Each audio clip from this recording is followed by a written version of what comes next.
You're about to listen to Tadpog. Tyler and Dave play old games. It's a comedy video game podcast. We would like to stress that the hosts are not experts and are really just very crass commentators. Seriously, this is an explicit podcast that happens to talk about video games sometimes. So please enjoy this pretty okay podcast with Tyler and Dave.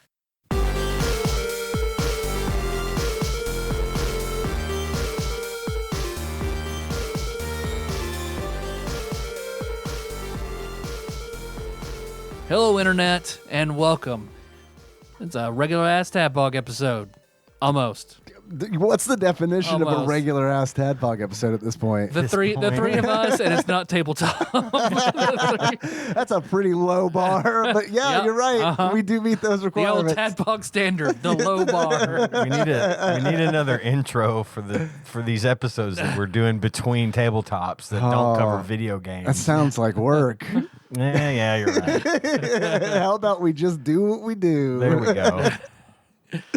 Well, we were kind of hit by an illness scare, so we pushed back recording the next episode of the Scott Pilgrim game for a little while. So now we're bringing you Tadpog times Wikipedia, or Tadpog versus Wikipedia Part 2. Before we get started, though, I have something for Dave. Okay. I brought you something. It's in this. I see this it's in this bag. here bag. Is it Dan Aykroyd's Crystal Skull vodka? Yes. No, it's Indiana Jones's Crystal Skull. Well, I don't know which is worse. Probably Dan Aykroyd's Crystal Skull vodka. What There is you this? go. A little mug? Yeah, it's a mug. I know you're not. I don't know if you're a big coffee person. I used to be a big I'm coffee Not about person. you drinking out of this mug. This mug is only for the significance of it. Okay. You'll see. I You'll like see. putting things in mugs. Put things that in this good? mug because I wouldn't Pencils use it and for- pens I and- wouldn't use it to drink out of. Oh, Yeah, really? we'll is get it an there. antique? No, it's not that. It's just Is it it from kind of Chernobyl? is. Yes. It's a Garfield mug. Urban Cobb Apartments, the mug.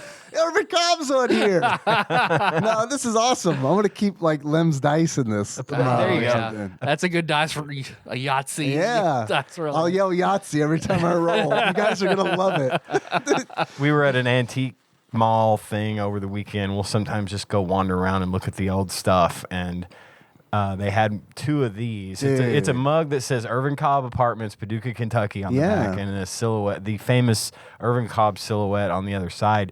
And apparently, according to the guy that runs the store, he's like, because this is one of those things that kind of works like the Shed, where people buy booths and then they put the stuff they have for sale up there, and then the people up front ring it up. What and number pay is it? them. Okay. And they never Yeah. know anything about it. Yeah, correct. Yeah. Or I don't know where the key is to that Right, case that's what I'm that I always need wanting to get to. Or I'm like, I have a question, and they're all those words come out of my mouth, and they're all like, Yeah. Well, this mug apparently is part of a larger set. The Irvin Cobb used to have a dining room that you could go Oh, in and just really? eat. And they had plates and saucers and bowls and cups, and all of them had the Irvin Cobb stuff on it.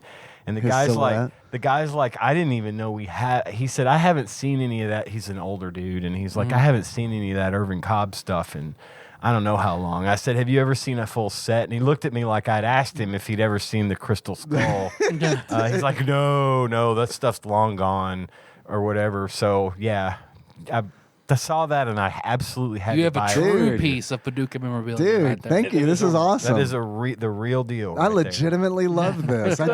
I'm This is glad. great. Thank I'm glad. you I so knew you much. would. Yeah, this is awesome. Seriously, yeah. I was gonna buy you a Super Nintendo game while I was there too. This is better. but there you go. This is better. I'm not collecting Super Nintendo games anymore. I'm only collecting Irvin Cobb apartment mugs. Well, they have another one if you want a second one. The only reason I suggested you not drink out of is because it's heavily used. It's got all the spoon marks in it. That's I don't know okay. how clean it is. Well, I mean, you wash it. Tyler, you're the expert on like eating and drinking stuff. So, Ryan, I mean, this is cool if I just put it through a dishwasher.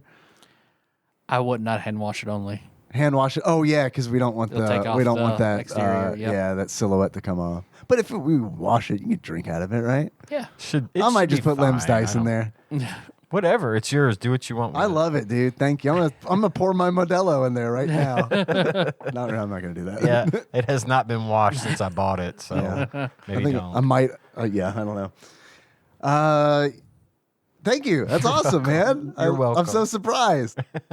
Irvin Cobb, of course, being the patron deity of Mike, the character I'm playing. And if you haven't been listening to Tyler's wonderful Scott Pilgrim inspired, Our wonderful. well, I mean, we just, I'm but one part of the equation. you're being too humble. But all right, It'd just be me shouting into the darkness if it wasn't for you guys. our Irvin Cobb game, our Scott Pilgrim inspired game, where my character is. If you're not listening to that, you should. First of all, The Irvin It's a lot Cobb of game will fun. be our 1920s Call of Cthulhu game. There we go. oh man. Okay, yeah, I do kind of want to. Where they summon the river monster that causes the flood. So, Homie, I do kind of want to. Now I do want my character in that game to be related to him in some way. It has to be a Bruford. There you go. Whoever, All right. whoever it is, has to be a Bruford. Yeah, my dad has COVID, so that was the health scare that you mentioned earlier. We were gonna do like a regular Scott Pilgrim D&D game session, which I was really looking forward to that. Yeah, me too. Really looking forward to that. Me too. But COVID has a way of letting me know on Thursdays before we record that either I have it or my father has it, who I saw over Memorial Day weekend. a reverse Jurassic Park. Yeah, it's crazy. The mosquitoes drill into me. COVID finds a way. Yeah, no shit. So yeah, my dad's fine, but it was one of those where it was like, okay, I have to test now, and I don't want to go over and potentially have COVID and get everybody on the COVID train. So thanks for being understanding and postponing the Scott Pilgrim It's the game. times we live in, man. It's understandable. But I was really bummed out about that. Yeah. That sucked. Hey, just 3 more days though, right? Yeah, we'll do it again. It'll be good. Do a new one. Well, before we get to anything, you guys have anything going on this week? Anything? Yeah. Yeah, I've been going to the movies a lot. Have you? And I saw Top Gun Maverick at the theater. Melissa wants to see it so badly. It's awesome. Yeah. Like, we rewatched the first Top Gun movie because I've seen it 1,000 times. And of course, I've always liked it. I was in it for the planes. And I mean, really, that movie inspired me to want to be a fighter pilot. I wanted to join the Air Force. And then I think I mentioned I went to the recruitment desk at school. And I said, I want to be a fighter pilot. And he's like, son, you'll never be a fighter pilot. And I'm like, well, why? He goes, because you wear glasses. Right. Because you got to have perfect vision to fly these things, which is understandable. That I just kind of lost my wood for going into the Air Force at that point. But Bless that recruiter, though. Instead of being like, okay, yeah, sure, why not? I might be able to work something out. Yeah, probably. Sign here. But, you just signed under ground crew. Yeah. Sir, I think this says ground crew. No, it says fighter pilot. It's clearly you're misreading it because of your glasses. I mean, if you have perfect vision, right, you can read what it says. Take your glasses off and tell me what it says. So I was really into that movie, but I always thought the 1986 one was kind of sappy and, yada yada. I haven't seen it. But I loved it for the airplanes and the action and all that. Well,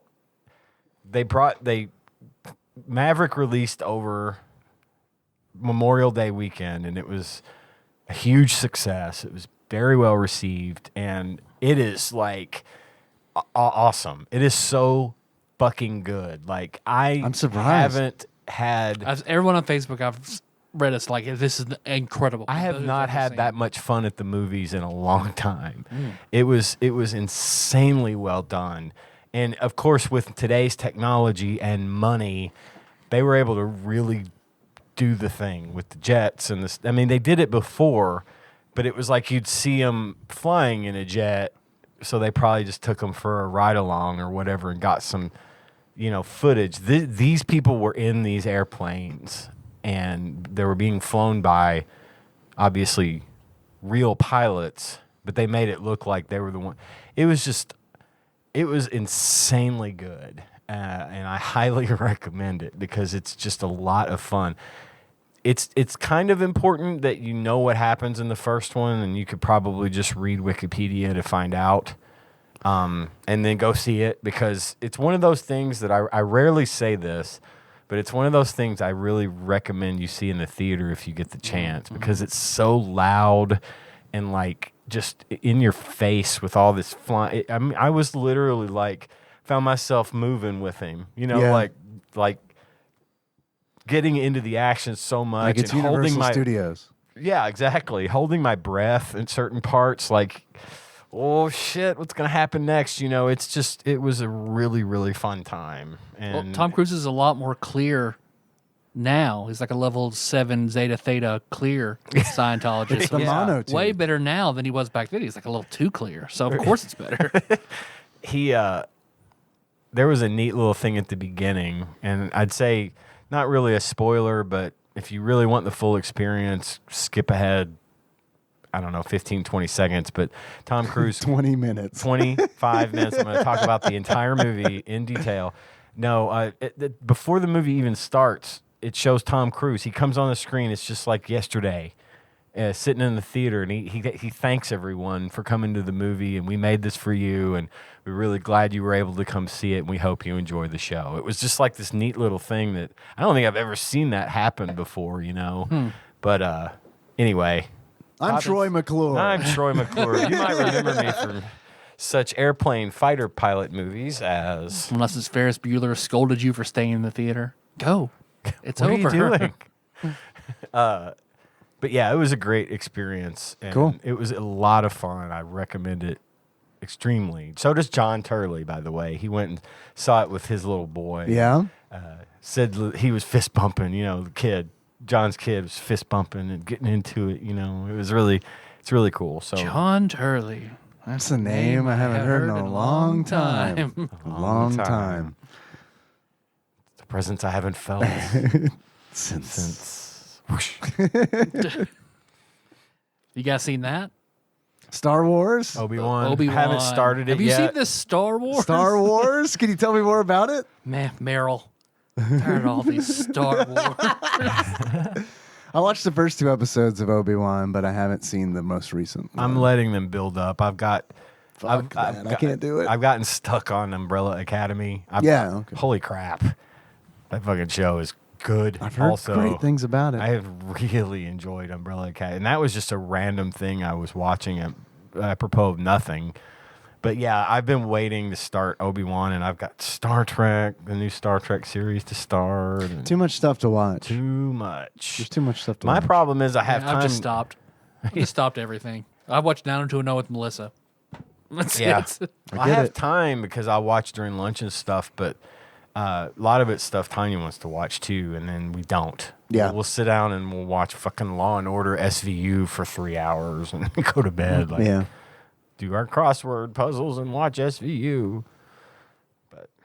We watched the first 2 episodes of Obi-Wan. I liked it. Was it good? I liked it. Yeah. Gage implied that he wasn't a huge fan. I should. It feels like anytime I like a Star Wars thing, I'm constantly at odds with like the popular opinion on whether a Star Wars thing is good. If I feel like, unless it's 20 years in retrospect, where it's like we can all agree this was bad, right? Unless it's Right, like that. yeah.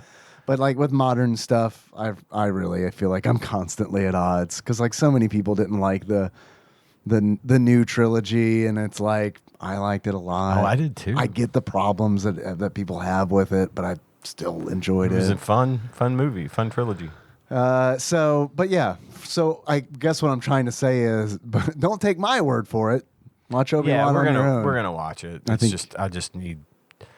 I wanted to break from my usual stuff Mm-hmm. and watch something completely out of the ordinary. Just something completely I'd never heard even the first thing about, other than I liked it from somebody. Yeah. And that was Umbrella Academy. Now I can't get enough. It's really good. I bought both of you guys something, Thanks. but after I did, it said ships out in August. Oh, So look forward to that in a few months. okay. I'm patient. Well, my birthday's in August, so I'll think of it as you buying me a birthday present early. Okay. Sounds good. Were we supposed to buy things for each other? No. Oh, Not okay. that I know of. I was just shitting on the toilet, scrolling through Facebook, and I got one of those ads saying, "Hey, buy this shop now." And I was like, "Oh, I'm going to buy both of them that. Well, thank you. Oh, ships in August. Okay. All right. I love it. I love it when somebody impulse buys for me. Thanks, Tyler. Yeah, that is really nice. Like, I got really nervous because I got the mug, and then you said that you bought something, and I thought maybe I'd entered in some kind of weird gifting pact and then forgot about it. It's the biannual semi Santa or Secret Santa. And buy, you mean BUI? Yeah. Biannual. See, we do another Secret Santa every year, just the three of us, and every year you forget. I believe it. I do. I engage in Secret Santa and then just did. So I'm the worst. I'm the worst. Still need to sing Chris Vaughn some stuff. Send him his stuff. I beat Rogue Legacy. Rogue Legacy 2. I beat the regular Nice. game. I beat my New Game Plus. Nice. So now I'm on New Game Plus Plus. Double plus. Yep. So now I'm starting to get the final blueprints for. I thought you were going to say, That now I'm stuff. finally starting to get a grasp of the game. So I mean, I'm enjoying enough that like, yeah, I'm fighting the Prime estuaries, which is fun. So what is I made that? platinum I know in. what an estuary is a boss, but like So what's a it's- prime one? They have additional forms. Free 3-day shipping on Pretty those estuaries. So far, like when I fought Lamech, he was just gold and had an expanded moveset. I still beat him first try. The two giant skeletons was totally different. Yeah, anything past Lamech I don't know about. Yeah. But I mean, it's fine. I'm not complaining. It's just it's all new to me. Yeah. Well, normally you'd fight two large skeletons, but this time they were two large skeletons on a pirate ship.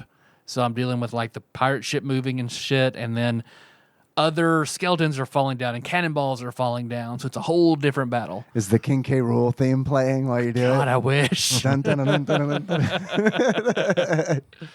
That would be great. Man, I do miss that game That would too. be great. That might actually be enough to like get me like, all right, I got to unlock New Game Plus. Donkey Kong's an unlockable character in this game. That's one of the jobs, Donkey Kong. That would be great. And instead of money, you collect bananas, of course. Of course. Turns all the coins of All the KONG coins. You're right. That's that's pretty much all I've been doing outside of Troll Choco Chica got braces. Hey, So dental plan. Lisa Yeah. needs braces. yes.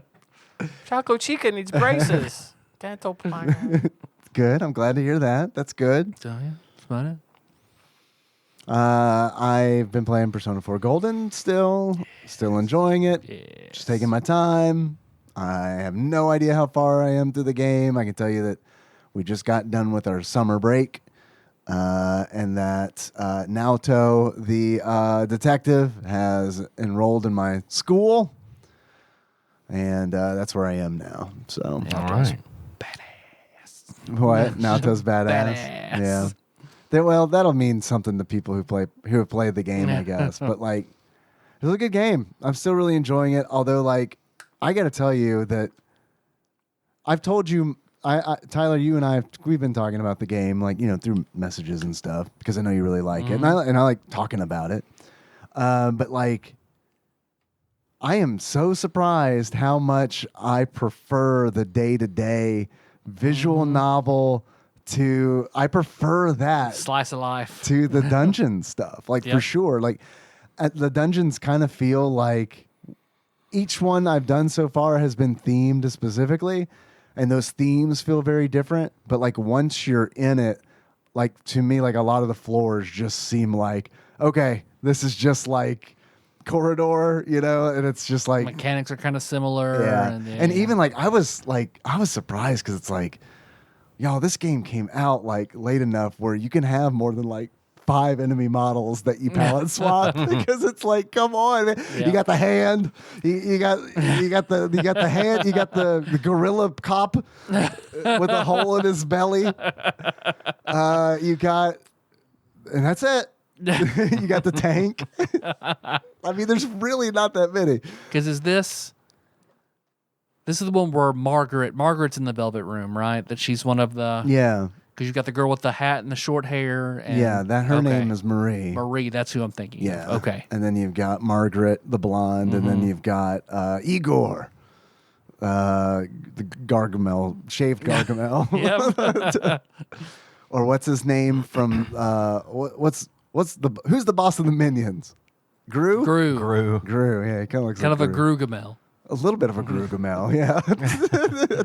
Because I remember, because Marie, I didn't do all the stuff with Marie in Persona 5 because the bonus super challenge dungeon. Oh, she shows up in 5? Involves her. In 4, I mean. Oh, okay. Huh. Yeah, I don't think I'm not worrying about doing everything. And I wasn't either. I'm not- just played it how I played I'm it. just gonna play it, and then when I've finished it, when I get an ending, I think I'm gonna be like, all right, I enjoyed that game, and then I'm probably gonna set it down, and then maybe go back to it one day in the future. But I don't think it's gonna be one of those where it's like, okay, starting it over, gonna play it again, immediately. Well, I learned that lesson with Dragon Age 2 because I played through Dragon Age 2 and I was like, fuck yeah, that was good. Man, I wonder what the other side is like. Because I think I played like a cleric, like healer type. And I was like, I want to play, like I was a dwarf cleric. I want to play a human woman with a big ass sword. And I'm just going to Some big ass titties. Big ass. and I'll be evil. So I immediately restarted, played 2 chapters, and was burnt out and quit and never picked it up again. Yeah, I could totally see that happening.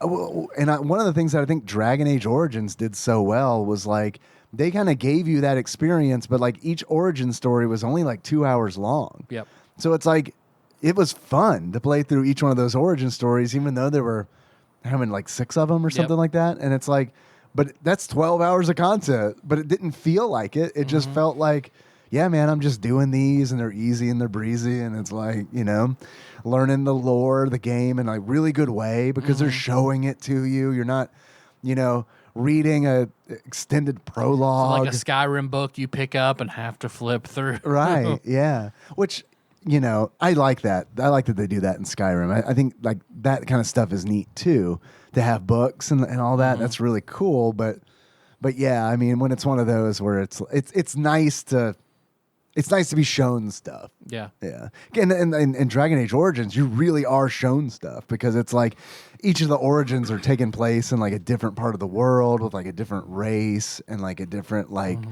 status. Yeah. Yeah, so a Good mage game. in the tower is totally different Yeah. than, your elf ranger in the woods. Yeah, and like learning how magic works in that world, you don't need to know that. But if you go, yeah, you're right. If you go through the mage origin, you learn how magic works in the world, and it's like, oh, that's a thing I didn't need to know, but they showed it to me, and that's very like a cool concept. I do really like the magic system in Dragon Age. I'd forgotten about it until you mentioned it. So I'm about to say I meant to play Inquisition. I bought it and started it. Was torn about what kind of character to play, and kind of got decision paralysis and just never picked it back up. I get that in games now where you get to customize how your character looks. Like the more detailed I can make a character in a character creation, the less likely I am to play the game because it is. I mean, it's like I'll start it up and it's like, well, I guess I'm doing this for 6 hours. Yeah. I don't really want to. I would like to just play the game. It's nice to know that this is here. But I don't want to be 12 hours into the game and be like, oh, my guy looks stupid. Yeah. Damn it. It might be different if they gave you the option to go back and like make changes on the fly. Some games will. Yeah. They'll let you go back and readjust your appearance or whatever. But It's fun to make like celebrities and stuff, though. Yeah. That is fun. yeah, you're right. The more detailed that gets, the more you want to fuck with that before you've ever even started the game. Because Nikki helped me when I was playing Mass Effect 2. Nikki helped me make Shepard, the main character in that game, look just like Matthew Fox Yeah. from Lost. Nice. I remember you telling me. Man, that was so much fun. We laughed so fucking much because it's like, and I was playing the game regularly, but she wasn't. She just helped me with character creation. And then like every now and then, days would go by and then she would like watch me play, forgetting that we had made the main character look like Matthew Fox. So That's his name, Matthew Yep, Fox. yep. Yes. Has he done anything since Lost? Not really. Nah, A it couple of sucks things, for but him. not much, not a lot. And then I gotta say, none of them really have. I guess Evangeline Lilly has done the most. Yeah. Everybody thought Sawyer was going to be the big breakout star, but Michael's been busy. He's done a lot. oh yeah, He's in a new show. Hurley was in Becker. Yeah. Yeah, but I think that was before. Before. Yeah, but did get a Weezer album named after his character. Okay, that's So something. is that going for him? But I hope none of those people. I hope none of those actors have to worry about money again after Lost. I hope. The only thing I was really hoping Sawyer was going to be cast as Gambit because I still think, man, back then he would have been back then, yes. fucking. And also give it like 10 more years and him doing an old Gambit, I think would be You great. can do old Gambit now. Yeah, but I feel like it's You still can do too Days of soon. Future Past Gambit. I still think people would be like, "Oh, it's Sawyer," but give it 10 more years and they'd be like, "Oh, remember that show? Oh. Oh, The show that nobody knew what was going on. That clearly somebody guessed what was going to happen, so they changed it to something bad. yeah, Yeah, Sawyer was in Yellowstone really, for a couple of seasons. that yeah. makes sense. it does. I played can see that. played a similar. I mean, he played himself. You know, It's Sawyer. he was kind of the same guy. What if it's in the same Lost like universe where it's, Well, this where it's guy's- like before the airplane crash? Flat. Yeah. This guy's a billionaire. That's what he wants you to think because he's a con artist. Maybe. And I don't know if you've seen Lost. Oh yeah, I've They're doing Flash Cowboys now. Flash forward, Flash sideways, Flash Flash Cowboy, where Cowboys. everybody has a flash to being a cowboy. But they're aware of it. And they're all like, we're cowboys? all right. It's like Lost meets Quantum Leap, where they all have to become cowboys to do something good. Meets Back to the Future 3. I'd watch that. Would you guys want to take a randomizer Let's do it. quiz? I went on a safari. Do you guys want to hear about that? Oh yeah, please. Have you seen the billboards for the drive-through safari in Alamo, Tennessee? No. There's one. There's a big billboard for it on Lone Oak Road. Which, if you're not from around here, which you probably aren't, listener, that's like one of the main roads in town.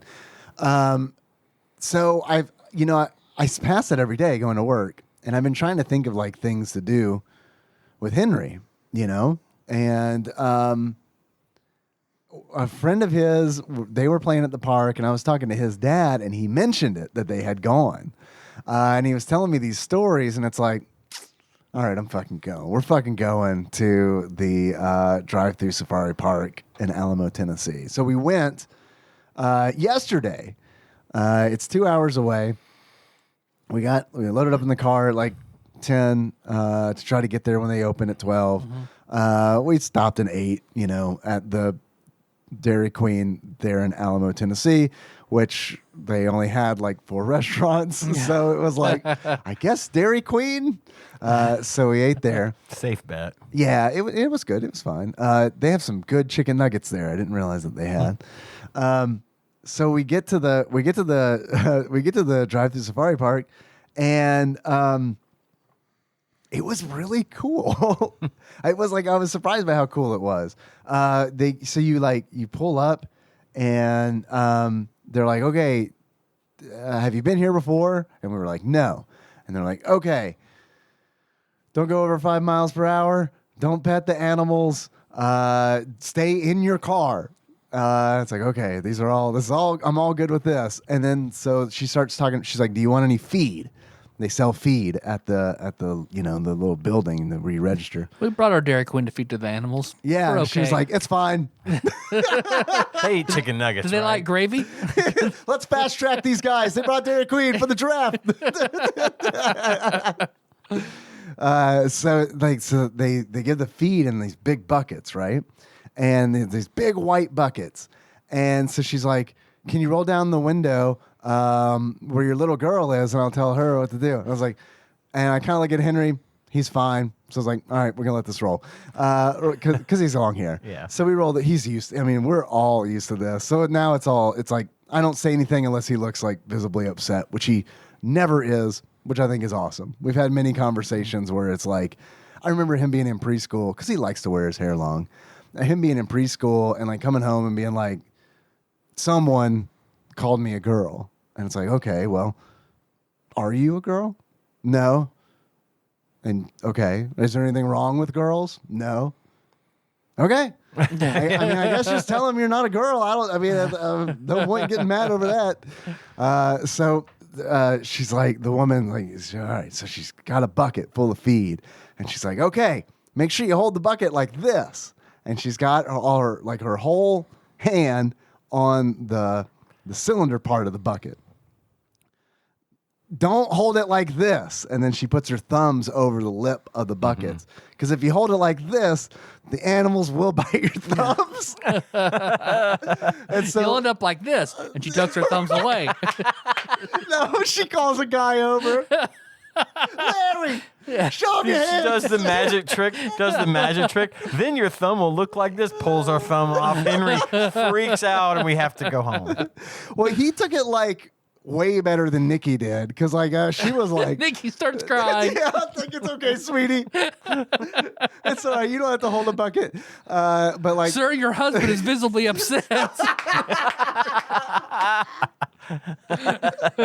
I'm driving my husband. I don't understand. This is my car sitting next to me. So like, Henry was like, fine. He's just kind of staring at this woman. And I was like to the point where I was like, did you understand that? Like, make sure you hold the bucket like that, okay? And he's like, all right, we're good. So we bought 4 big buckets of feed. The white buckets. They're just bright white. It's like 80 degrees out. So, and the sun's just reflecting off these buckets. And so we pull off. No plan. She gives us a map. And I was like, give that to Nikki. If she wants to use the map, it's all good. Otherwise, we're just going to tootle around the safari park. It's like, I don't know. They got it's big. It's like 7 miles of road over how many ever, I don't know, a bunch of acres. Lots of land.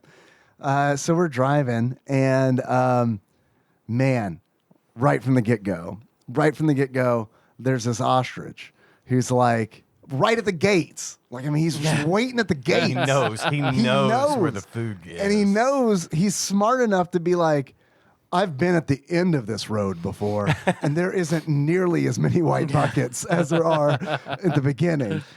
So we're driving, and it's this became a theme.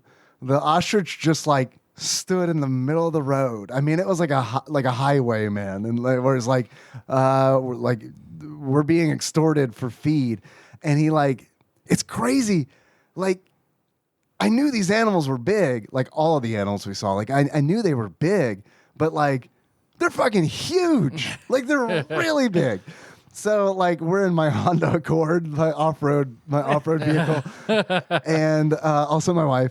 And it so this ostrich is looming down, and I can see it it was T-Rex Jurassic Park style, because this thing's got huge eyes, and it is literally looking into our windshield. And I could see from its perspective, the Terminator, when he's calculating, yeah, he's scanning for white bucket, and then he's white bucket found. And so we got to feed it so it will move out of the way. So Nikki feeds it, and this thing doesn't know how to. You think it'd be better at eating the food? It's just in there, just pecking at it, and it's going everywhere in the car, and it's all right, I guess this is what we're in for. But we're having fun. Henry's laughing. It's okay, this is good. So we drive a little bit, and I promise I'm not going to do this in excruciating detail. I'll try to hit the highlights. I'm fine with it. Take us on the journey, Dave.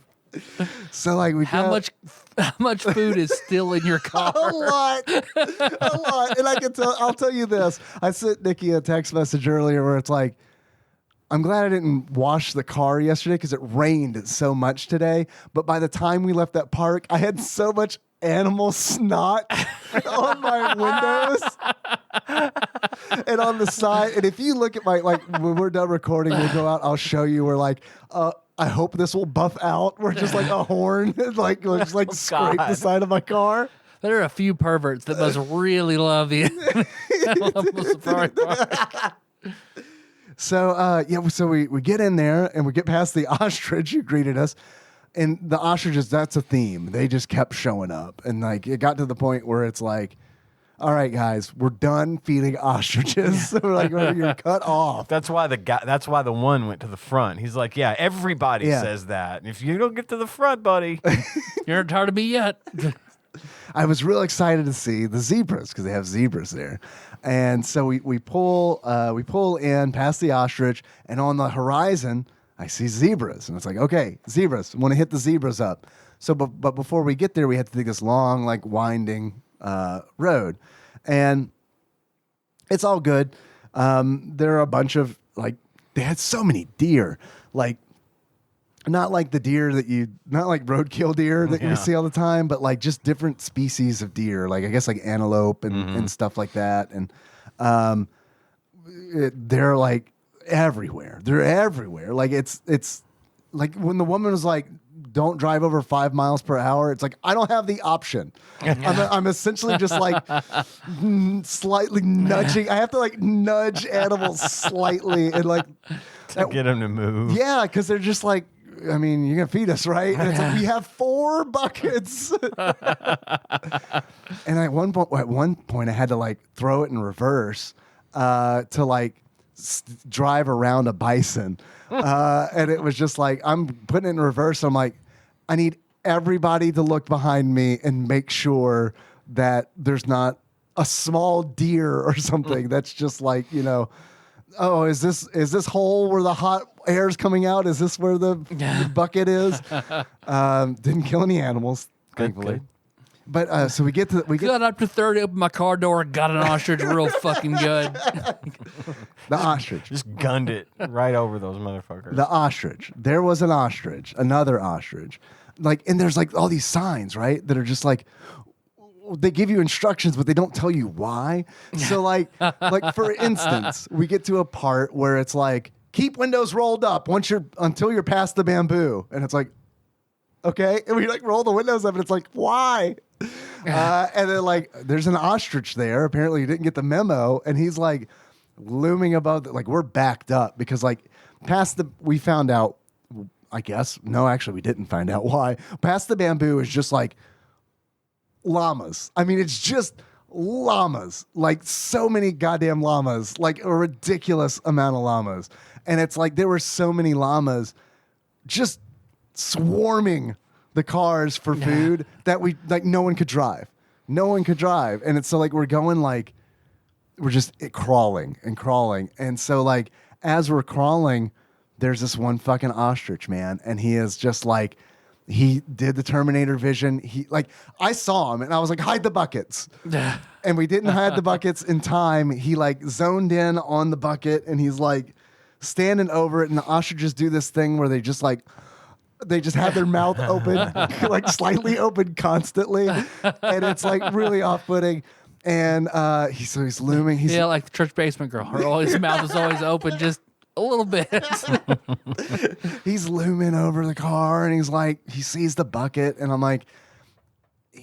I'm telling him no and he doesn't get it. I'm like, no, we're not going to feed you. And then like it gets to the point where we can finally move forward and he won't move. Like he is just right there in the middle. I have to roll down the back window to like, because I'm like, hopefully he'll hear the motor and be like, oh, they're going to feed me now. And he'll go around to the back window and then I can do evasive maneuvers around him. And that's exactly what I did. I get by him and I look in the rear view. He's not worried about it at all. He's already on the next car, like already standing in front of them. Like they know what to do. It's wild. And like Nikki pointed something out. She was totally right. What the llamas would do. This is going to sound really ridiculous, but I swear to you, the number of times it happened to us and the number of times we saw it. They would ask you Seinfeld trivia, and you want to run down your window and answer them because you know the answer. I'm sorry, it says the moops. One llama would stand in front of the car while the rest of the llamas in that group would swarm the sides of the cars. And then, because that happened to us twice, and I didn't notice, but Nikki was like, have you noticed that one of the llamas just holds up traffic while the rest of them just beg for food? Clever girl. and they were like, I mean, the llamas. Who's our puller? I will. I'll be. I'll do it today. Llamas turn. revoke.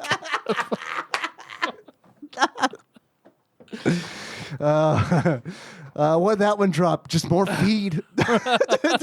Ranged attack. Toyota Celica incoming. That's a Final Fantasy XI joke. A rare Final Fantasy XI drive-through safari joke. Maybe the first of its kind.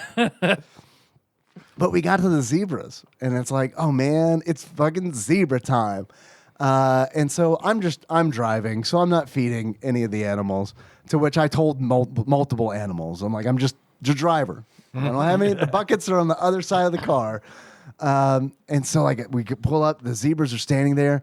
And the first thing we notice with the zebras is they have there's like 4 white buckets around the zebras. Cause Nikki commented on that. She's like, oh, I guess the trainer just They killed and ate a car. we must be careful here. They're if blackguard zebras. if this were a D&D game, it would be like cause for concern. It'd be like, wait a minute. There's evidence here of foul play. So she's like, oh, I guess because because we saw trainers and stuff, or trainers, let me put that in loose quotes, dudes on ATVs driving around going yeah at animals. So but they all seem very nice. So they must have just put some food down. So I'm excited, man, because it's like the whole trip I'm like, can't wait to see some zebras. Looking forward to seeing some zebras. Which, by the way, when we were going to Dairy Queen, I saw some free zebras. Because there's a little section that goes by the park where there was a little part in the bushes. And I was like, well, I guess we can just go home because we saw 2 zebras and 4 llamas for free. There we go. Got him. Because zebras are less like horses and more like just striped donkeys. I mean, I guess. I don't know. I don't know. That's just what I read. I've never seen a zebra in real life. Oh, I mean, it looked like a horse, but with longer ears. I can see why someone would say like donkey for sure. And then they also have like the real short, like bristly mohawk manes. Yeah. So I was really excited to see the zebras. So like I rolled down Nikki's window and like, let's feed this zebra. So she's got this full bucket of feed. I mean, it's just a fresh bucket for the zebras. And so it's the first time feeding a zebra, a little timid, a little, not sure what to expect. We're all, we're new, we're rookies. And so she grabs the bucket and she goes to put it out the window. Nikki, your thumbs! She was holding it properly. So she offers it up to the zebra. Zebra bites the lip of the bucket, yanks it out of her hands.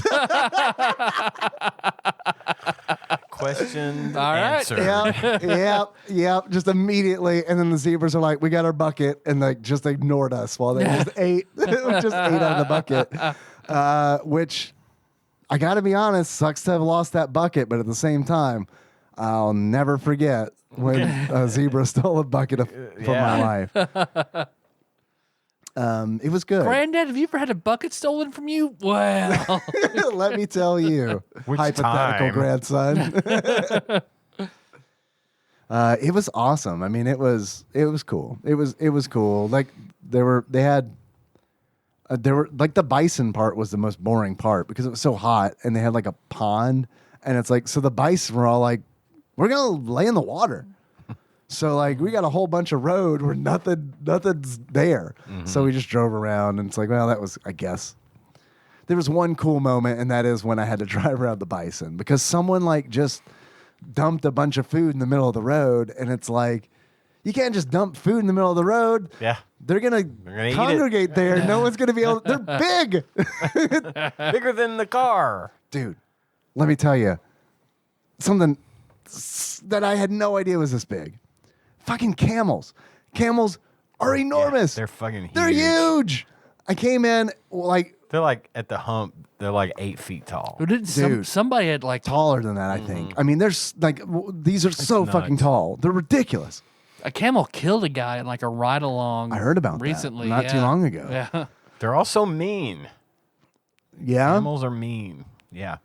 These the ones that that explains the one I saw in Time Out. They had one in Time Out. For real. Yeah, like they'll spit on you, man. Yeah, I was expecting the llamas to do that because especially if you jump on their hump, Aladdin style. Yeah, they don't like that, turns out. They spit. Every time you jump on them, they spit. But I had only seen in person, I guess, like the dromedary. I think that's what they're called, the one hump camels. Mm-hmm. I had never seen the B. The latter end of the Sally story. Yes. Yes. Those guys, I mean, they were enormous, and they were, I guess, I don't know if you call it shedding, but they were shedding. So it's I was surprised that they get shaggy, but these guys were shaggy, like a llama almost. And I guess they were in the process of shearing them because some of them were, looked like they had been trimmed, and others it was just oh my God. But man, I came in expecting the most fun out of the zebras, but dude, seriously, seeing the camels, those things were huge. And it's I remember seeing one on the horizon and literally being I thought it was a statue of a camel. And then it moved and I was like, holy shit, it's so big. And yeah, it was wild. I liked it a lot. It was cool. Awesome. They had this little walkthrough area, which was not as impressive, but it was nice to have a break from being, because we were in the car for we drove there, which took 2 hours, and then we were in the car driving around the park for another 2 hours. So it was nice to get out of the car. I've never been so happy to be in a gift shop in my life. That's the plan. Because they totally got it. Because Henry's I want candy. It's fine, take your time, pick it out. We're just standing here, Yep. cool off. Yep. Here's a scoop. Here's some tongs. Fill the bag up. But yeah, it was awesome.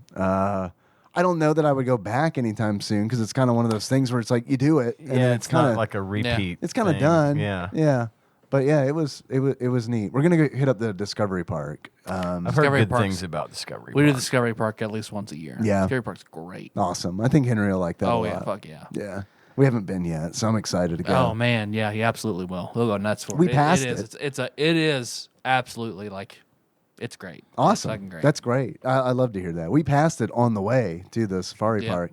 We were kind of beforehand, we were weighing our options where it's because Nikki and I were talking, it's do we want to do the safari park? Do we want to do Discovery Park? How would you describe the Discovery Park? Because I haven't been. It's it's science centered, right? It's half museum, half active play place. Okay. Yeah, Henry's going to love that. Yeah.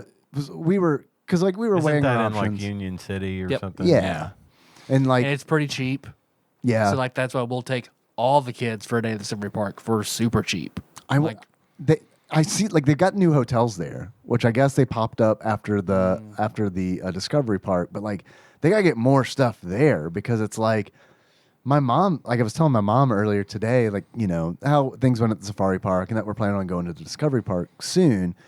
And she was like, oh, you might want to stay and do 2 days. And I was like, I don't know that there's enough to do 2 days. And there's nothing else in Union City, right?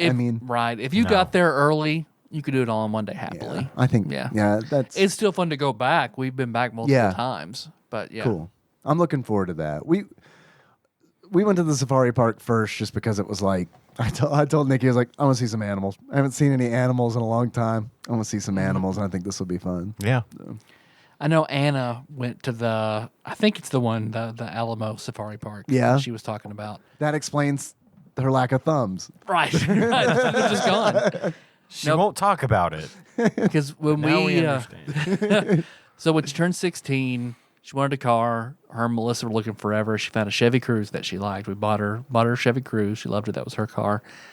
Her boyfriend had a super badass speedster type car, and it had I forget what kind it was, but it was a special super turbo edition. But you would go through oil like crazy in it. So he didn't check it often enough, ran out of oil, locked the engine up. It was done. So they're going to put a new engine in it. While they were doing that, they got him this badass Subaru SUV. So That is not how that would have played out with me. yeah, yeah. Sorry, you're walking until you can afford to replace the engine in your car yourself. Yeah.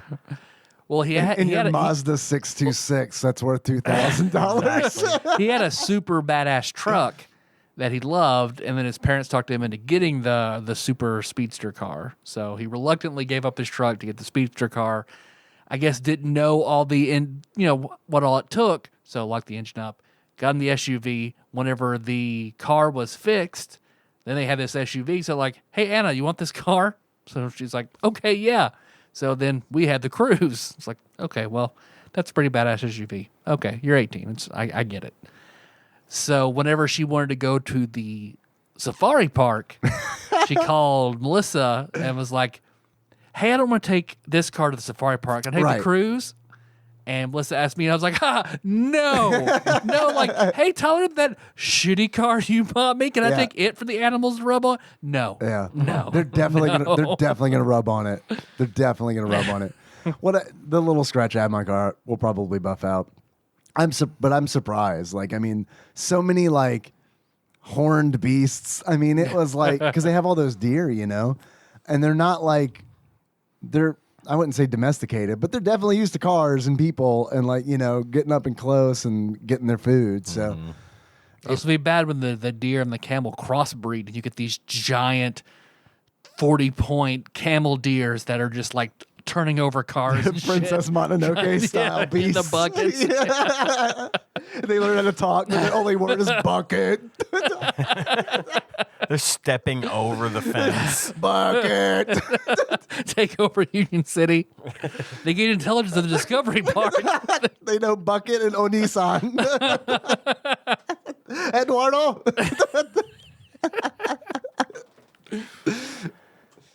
Oh shit! And then I jailbroke a PS3. I did that yesterday. that's pretty badass. That was fun. Yeah. I don't have a lot of info on that yet because I literally just did it, and I haven't had I got custom firmware on there, but I haven't really had a lot of time to actually enjoy the custom firmware. I just got the installation done. I was like, I'm tired, and went to sleep. So I've got tons of PS3 games in there that I can't play, so you're welcome to any of them. no, you don't have a PS3. They all died. It was malfunctioning. My old one died. Yeah, I've got the fat one in there, but it was like before I got the PS4, it was on its last legs. It's been sitting there for 2 years. It's probably dead. It's a fat. Do you know? We'll talk because you might still be able to we might still be able to do something with that. Okay. Because the one that I got, I had a PS3, and it died, but it was a PS3 Slim. So I've been kind of wanting to get a replacement for that anyway because PS5 can't play PS3 games. Unfortunately, So so it's just all right. Well, if I'm Which I have more of than anything else. yeah. Well, that's why I was looking at your PS3 collection earlier. I was like, oh, PS3 games Tyler has. So I was like, man, I also need to get a PS2 because my PS2 isn't working. So what I decided to do was get a PS3 Fat that had the built-in PlayStation 2. Yeah. Which is called the Emotion Engine.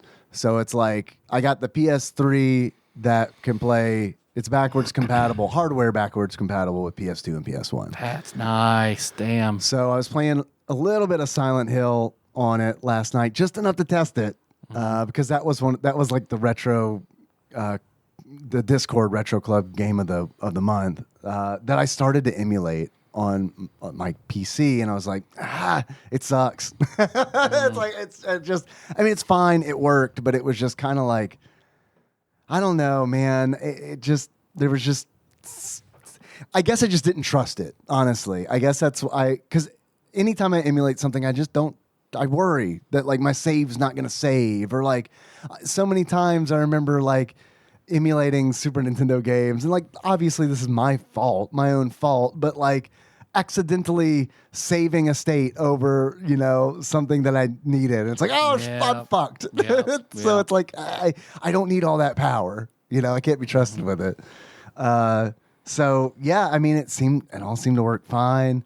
I'm excited. There's so many PS2 games that like, and PS3 games, but a lot of PS2 games that I feel like I just didn't get to experience because while I had a PS2, I only had money for like 4 games. Yeah.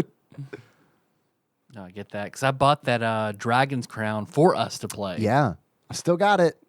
I own, I think 3 copies of Dragon's Crown. I think I own a Vita version. I think I own a PS3 version, and then maybe I think they had a re-release on PS4. I think I have 3 versions of that game that I have not finished. Yep. I've started each version and not finished. So, thanks for letting me talk for that's a an good hour. story. I hope everybody listening enjoyed nonstop me talking about shit you don't care about. That was a good story. That was a really good story. But we should look at your PS3 Fat because if we can get that working, I mean, we could Yeah, We hell could- yeah. put some custom firmware on that bad boy. That'd be pretty nice, Get some, actually. get some good stuff going. No, I love that. Well, you want to meander down this quiz a little bit? Yes. What's the premise of this again? So I pulled up Wikipedia.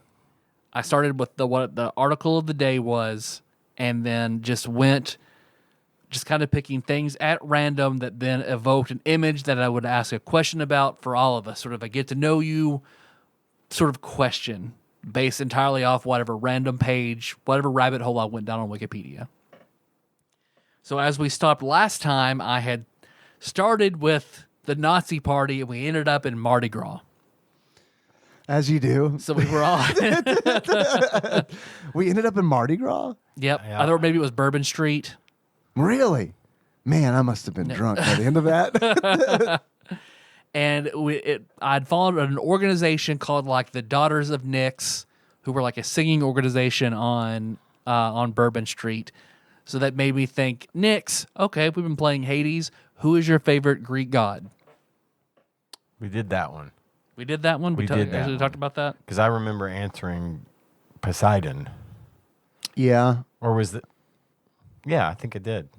Mine would mine would be Dionysus, but like of which I may have if I didn't think you did. if I didn't answer it that way last time, people change.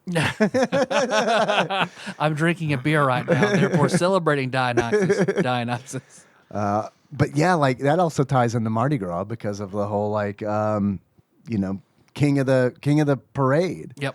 The Roman version of Dionysus? Bacchus. Yeah, Bacchus. Yeah. So have you been to Mardi Gras? Yeah, I've been to Mardi Gras.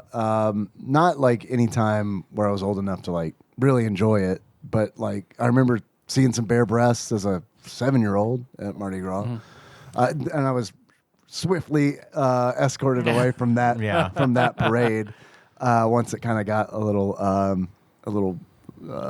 wild. Well, that was probably my next question, because of course my favorite Greek god is Hermes. Same for all my Hermes is great. My boons and Hades favorite are Hermes is awesome. Hermes would be Lem's, I think. If Lem's favorite. Yeah. Well, that makes sense. So, but from Mardi Gras, then there's an article on flashers. So you may have just answered that question, Dave. What's the first time you remember seeing boobs? Oh man, this is a question. How much time y'all got? I got a lot of shit to unpack. Well, I remember distinctly the first time I saw boobs in real life, which I was out with my mom and her nieces, my cousins, at like J.C. Penney or something. And I brought a bunch of Legos because I knew I was bored as shit walking around them shop all day. So I remember Pretty smart. I didn't have any good place to play with my Legos. So I remember I went over, I found, here's a big open space here, the dressing room. So I remember I got in the dressing room, laid on the floor, had my Legos, building my Legos. The stall door opens and someone steps in. And of course I can see because I'm down literally on the ground. And of course the dividers don't So you're touch not the ground. you're not in that dressing room. You're like in an adjacent one. I'm in an adjacent Okay. room, lying in the floor. So if I just look Your peeper. to my left, I can see the mirror in there. Yeah. Okay. For you to try closing and see how you look. Yeah. So the woman beside me then completely disrobes, and I'm just sitting there playing with my Legos, looking at the reflection. Just I wish her eyes would have locked with yours in the mirror so damn bad. just looks down. There's like a 6-year-old kid. She sees you and you go, carry on. It's like when you're taking a shit and you get in a public restroom, you can hear a kid on the other side of the door. It's like, please don't fucking like pop under here and start talking to me. Every fucking time a kid always picks their head out. What are you doing? Or trying to get under the stall door. Oh my God. But yes, I don't know if she'd ever noticed me, but I sat there just holding my Lego, staring until she tried her stuff on and then left the dressing room. Yeah. How old were you? I was very young. Yeah. I couldn't give you an approximate age, but young enough I was online. I remember it, but But like- young enough that no one would question someone maybe laying in the floor of the Sure, dressing room. Sure. Before preschool, like in that kind of. Maybe. Yeah. Yeah. That's like a really early memory. Yeah. That's the first time I think I saw him in real life. Yeah, I mean, it was probably that Mardi Gras for me. I mean, I was probably probably about 7 years old, maybe 8. I mean, I saw my parents naked. Just like that Yeah. doesn't count, right? No. I mean, like Yeah, I mean, I'd see my mom's boobs. Yeah. For 100 times. Yeah. And they were boring. Doesn't count. can't be interested in those. Yeah, My parents used to go out of town a lot when I was a kid, and if they were going out for the night or for the evening, they would just leave me at home by myself. From age 8, I was staying home by myself all the time. what decade was this? This was in the 80s. early 80s, Right? Yeah, totally makes sense. Yeah. You can't do that now, I hear. No, not really. But towards about, say it was about 10, maybe 11, they would go, or probably even closer to 12, maybe.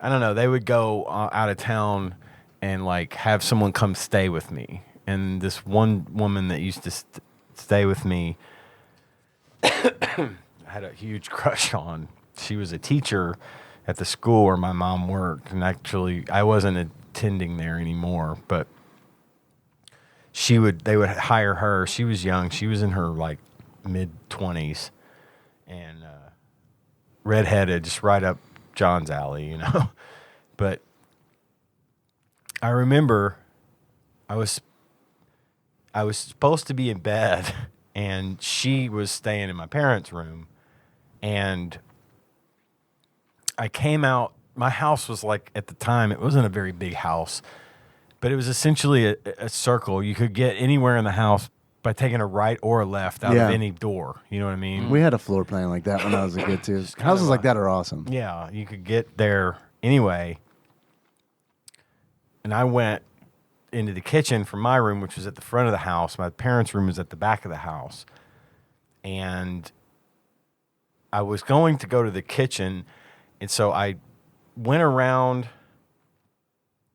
through the living room and into the kitchen, and I heard Wham! Wake me up before you go. I was like, is he saying a door slam or a band? The band Wham! Coming from the radio in my parents' bedroom. Uh-huh. And I walked through into the den, which was adjacent to my parents' bedroom, and there she was, dancing around in a white T-shirt and underwear to this song. Just dancing around in there, having fun, getting ready for bed, whatever. I was about to say, I mean, you didn't really answer the question I'm about to ask, but why? She was just having fun. I don't know why. She was just dancing. I don't know this woman. Maybe that's her routine. She Do likes people to dance dance? while she gets ready for bed. 9:15. That's wham o'clock. Yeah. All right. Maybe she got in the groove when she was listening to the radio. I don't know. Yeah. I mean, I'm not trying to At judge that this woman, moment, but it at that moment, kind of sounds like, maybe she wanted you to join in or something. no, I was supposed to be in bed. She was supposed to be, but then she turns the wham up. I can tell you, can't get my fucking hit. Turn this wham up. Take my pants off. I can tell you that she didn't want me to see her. Oh. Because just as she took her shirt off and turned around and Again. saw me, she took her shirt off to. I cannot explain this woman's actions. I don't. You're looking at me like I'm fucking crazy. I don't know what No, No, you are not not crazy. you. She, maybe. You, not I at all. can't imagine being in someone else's house, taking care of their child, be like, time to take my dick out. He's in bed.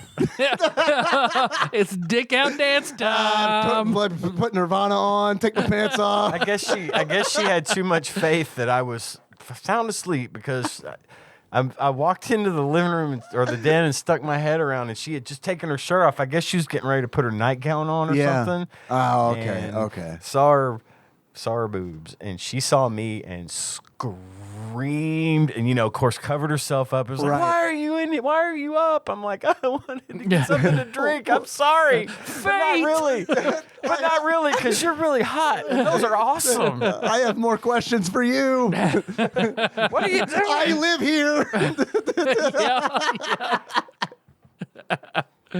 That was my first time seeing boobs. All right.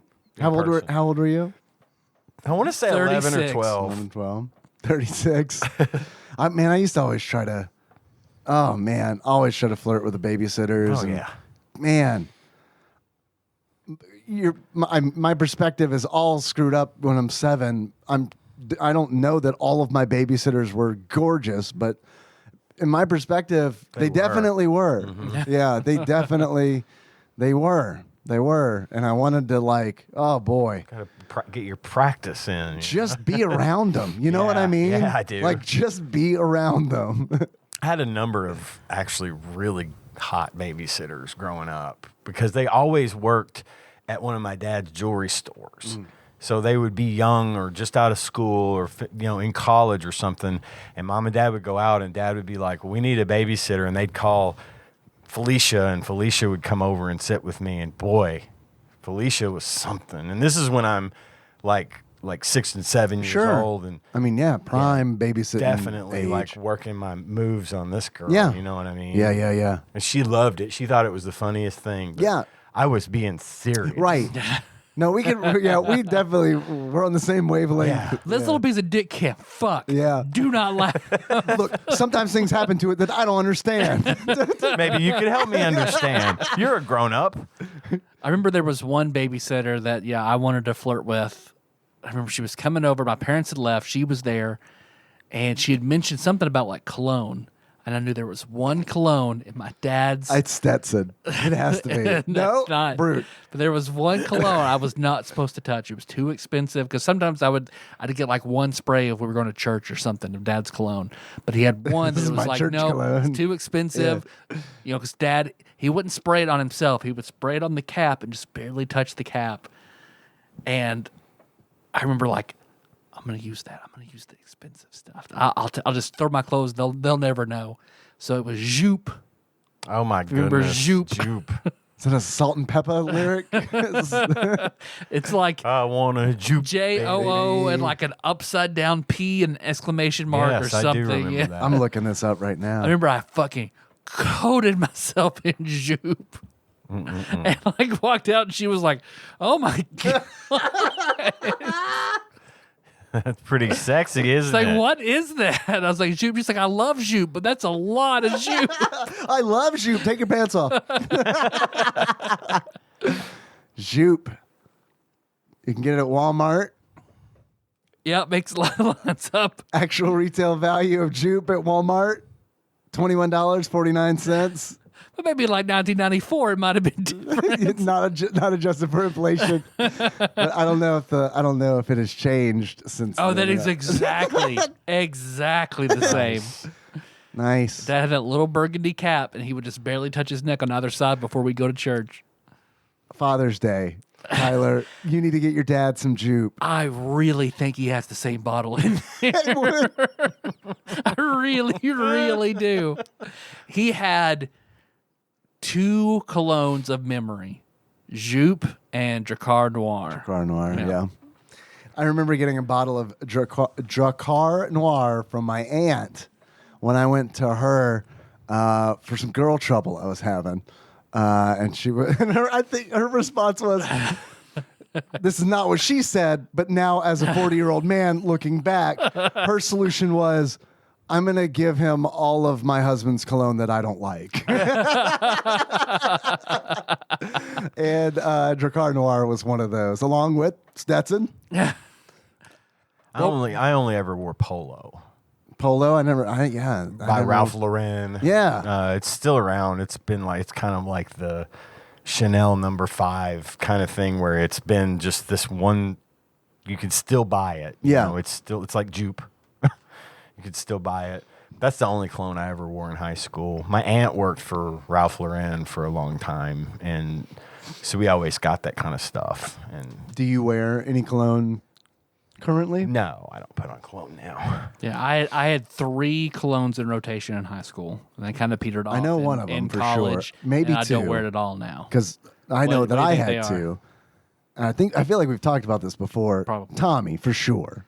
Right? Close. No? I had Hilfiger Sport was one of them. Okay. All right. Polo Sport. Of course, the peak of athleticism Right. is right here. Right. I had to reflect it in my scent. I get it. Polo Sports, Hilfiger Sport, and of course Curve was all for the men. rage. Yeah. Yeah, I remember my girlfriend in high school getting me a bottle of Curve for Men. I really liked how it smelled. So I think for a couple of years after that, into college maybe I wore it. I don't wear any cologne now. Honestly, like the thought of it I don't know. seems kind of silly to me at this Yeah, point. I don't get that. I mean, first of all, my wife doesn't have any predilections towards me wearing cologne. If she did, I would. Melissa actively doesn't like it. If she said, yeah, and I mean, Tanya wears perfume. She wears Coach perfume, and she's really into that, and she smells nice. So as long as one of us, I'd rather it be her, the one that smells nice. You know what I mean?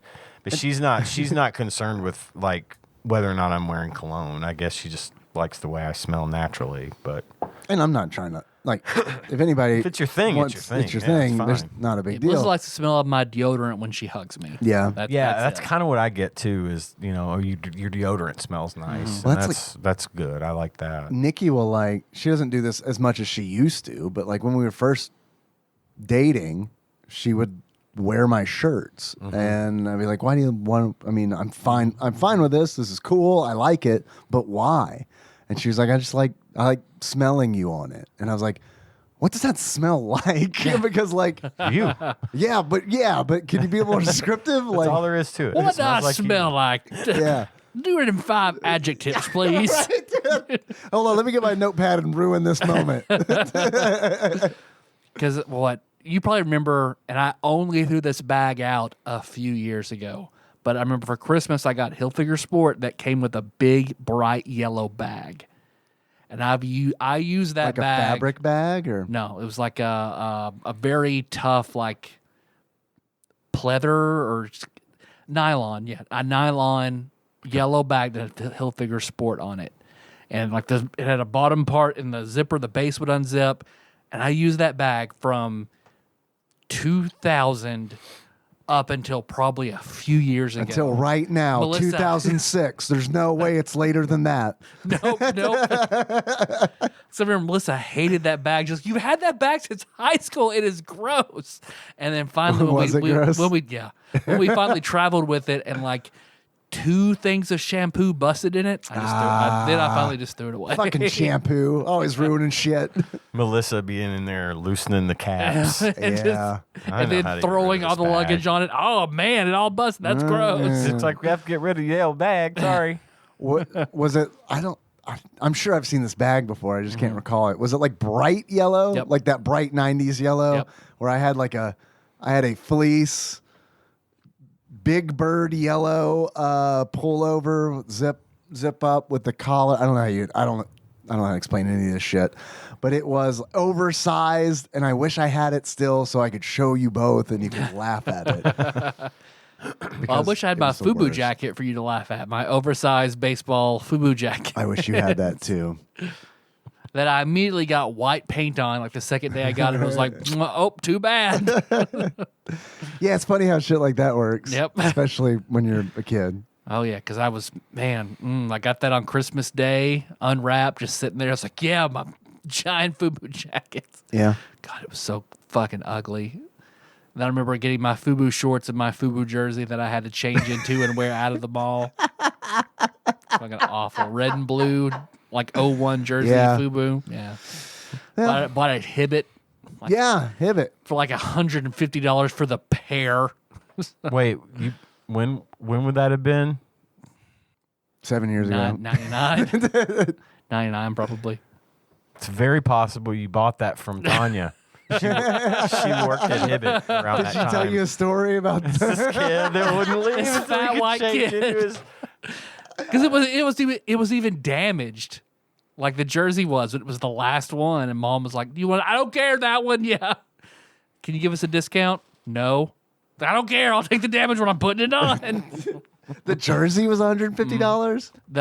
That and the shorts together. The jersey and the shorts are $150. Oh yeah, the shorts that came into my ankles. I thought we were talking about shoes there for a jean minute. shorts. No, Because I mean, $150 for a pair of shoes. That's like, I'm not saying that's like cheap or anything. that's but- more than I would have spent, but not. But I could see that. Yeah. But man, I know like hockey jerseys. I think the and stuff are jersey itself was expensive. like $80 or $90. So yeah.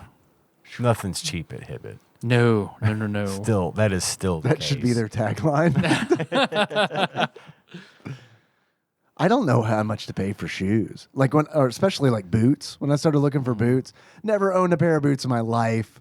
But I was tired of on rainy days my socks getting wet. So I was like, boots. I'm 40. I'm buying boots. And I was like, oh shit, I don't know fuck all about boots. So like I do I do research? No, I just go to the store. And like I went to the mall. They've got a store there called like the Shoe Department or something like that. I bought some dress shoes there before and I liked them. So it's like, okay, I'll go see what boots And they they're have. relatively affordable. Man, I was not prepared for the jump in price from shoes to boots. It does go up. Like, yeah. I mean, I was like, is this for real? And then I saw some Timberlands, which I hear people talk about like for the last 10 years. Those were real. He's a good big. rapper. Yeah. Yeah. Those were real big in the 80s, Timberlands. Were they really? Yeah, they had a big run. It was they weren't a boot though. It was like a lace up shoe. Yeah. But they were a huge thing. Like I didn't have any, but like a lot of people did. The Timberlands got the little green tag. It's, it's authentic. It's real. It's genuine. Yeah, big status symbol back in my day. These were like not like that. Okay. These were like because when I saw them, I was like, man, I feel like everyone was wearing these in 2012. Like, I mean, it brought me back to a different time when I saw these boots for sure. But they were crazy expensive. I didn't want them anyway, but I was like looking at the price. I was like, is this boots? Like, is this boot? Like, is this how much I pay for boots? And the answer is, yeah, if you want good boots. I mean, like, wow. There's a place right there at the corner in the mall where the fountain used to be, where they do Santa and stuff, and Yeah. it's like right there before you get to Hot Topic, and it's a shoe store that they sell all the like high end stuff, and their shit is expensive, and that's like when you get into the expensive boot category, like you want to buy. You want to get into the premium shit, you're going to go there, but you're going to pay for them. Yeah. We bought Tanya a pair of boots there once for Christmas that were like $200. No, they were $300. Because I was about to say $200. Like, Yeah, I mean, and they're great. They look. She It's still wears them. expensive, She but- takes really good care of her shoes. So Yeah. she keeps shoes forever, and she still wears them. So it was fine. It was a fine value for. well, that's part But of they it. held up and they Right. look good still. Yeah. So you want to pay for them. I'll pay you wanna money. Pay the money Yeah. for the good shit Yeah. so they last. Yeah. If something's gonna last, I don't mind paying for it if I like it. I bought two great looking pairs of business casual non-slip shoes from Amazon. Like nicer, like dress sneaker type almost that I feel works. I still have to get on my feet in the kitchen and stuff Right, like that. sure. So 6 to 8 months I'd worn multiple holes in the soles. I just feel like that's sneakers in general though, because it's like there's so much rubber and stuff, and like you know what I mean. Like I don't know. It's been rare for me to own sneakers and wear them regularly for them to not just wear the fuck out. Like even like Nikes and stuff, which I don't know if that's good sneaker or not, but that's just what I buy because I saw a bunch of commercials when I was a kid. I only ever buy Vans, and when I'm buying sneakers, that's just high top Vans. It's always been my go-to. My latest acquisition that I fucking Tanya says you should get a pair of these. You ever heard of Hey Dudes? I used to love that show on Nickelodeon. I know, which the reminds same me name of a as the story. show, but this is a Hey Dude. That's a Hey Dude. It slips right on. It's got a nice, soft, cushiony thing. Yeah, I like the look of that. I wear these every single fucking day. These are the shoes these are my Mr. Rogers slippers. I come in. There you go. As soon as I get home, my dress shoes come off and these go on. It was rainy today, so I wore the boots I bought. Go. Well, the Hey Dudes have been great because they're kind of expensive, but they hold up and they're very, very comfortable, and they're just great for wearing around the house, wearing up to Walmart. It looks like a comfortable shoe. I wear them everywhere, but like if I'm going to be out and about and I want to dress up a little bit, more than just wearing slippers, or if I need to be doing some real walking, I'll put on my Vans, my bright red Vans. I wear black Chucks, but not nearly as much as I used to, because I don't wear them to work, and most of the time, I'm at work. And when I'm at home, it's like I don't want to wear shoes. Right. You kidding me?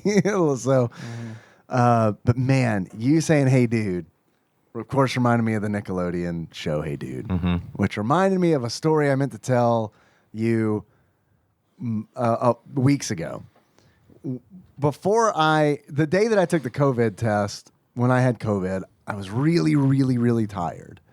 I never had a fever or anything like that, but I was just really tired.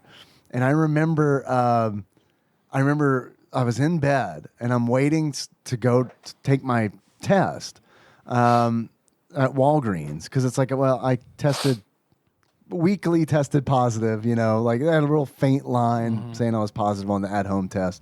I want to have a professional opinion. So I'm waiting to do that. I'm like, man, I'm tired. And I put on YouTube. I'm looking for something to watch. And I'm like, okay, this is, it was an old Nickelodeon show. I can't remember which one it was, that I used to watch. So I started playing it. And the reason I don't remember is because I fell asleep immediately. Like immediately, I'm out. And then I remember like waking up, and it was the weirdest fucking experience because the video that I started had ended, and YouTube was just taking me on its ride, right? And so I wake up, and it was showing me Snick, which was Saturday Night Nick, which I remember Snick. Wow. I used to watch and love.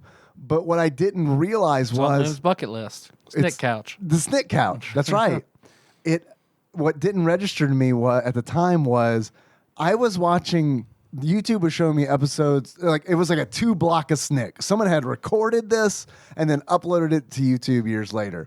And I'm watching it, and I see this, like, they do like promos for it and stuff. And I see the Snick promo, and I remember waking up and seeing it and be like, oh yeah, I love Snick.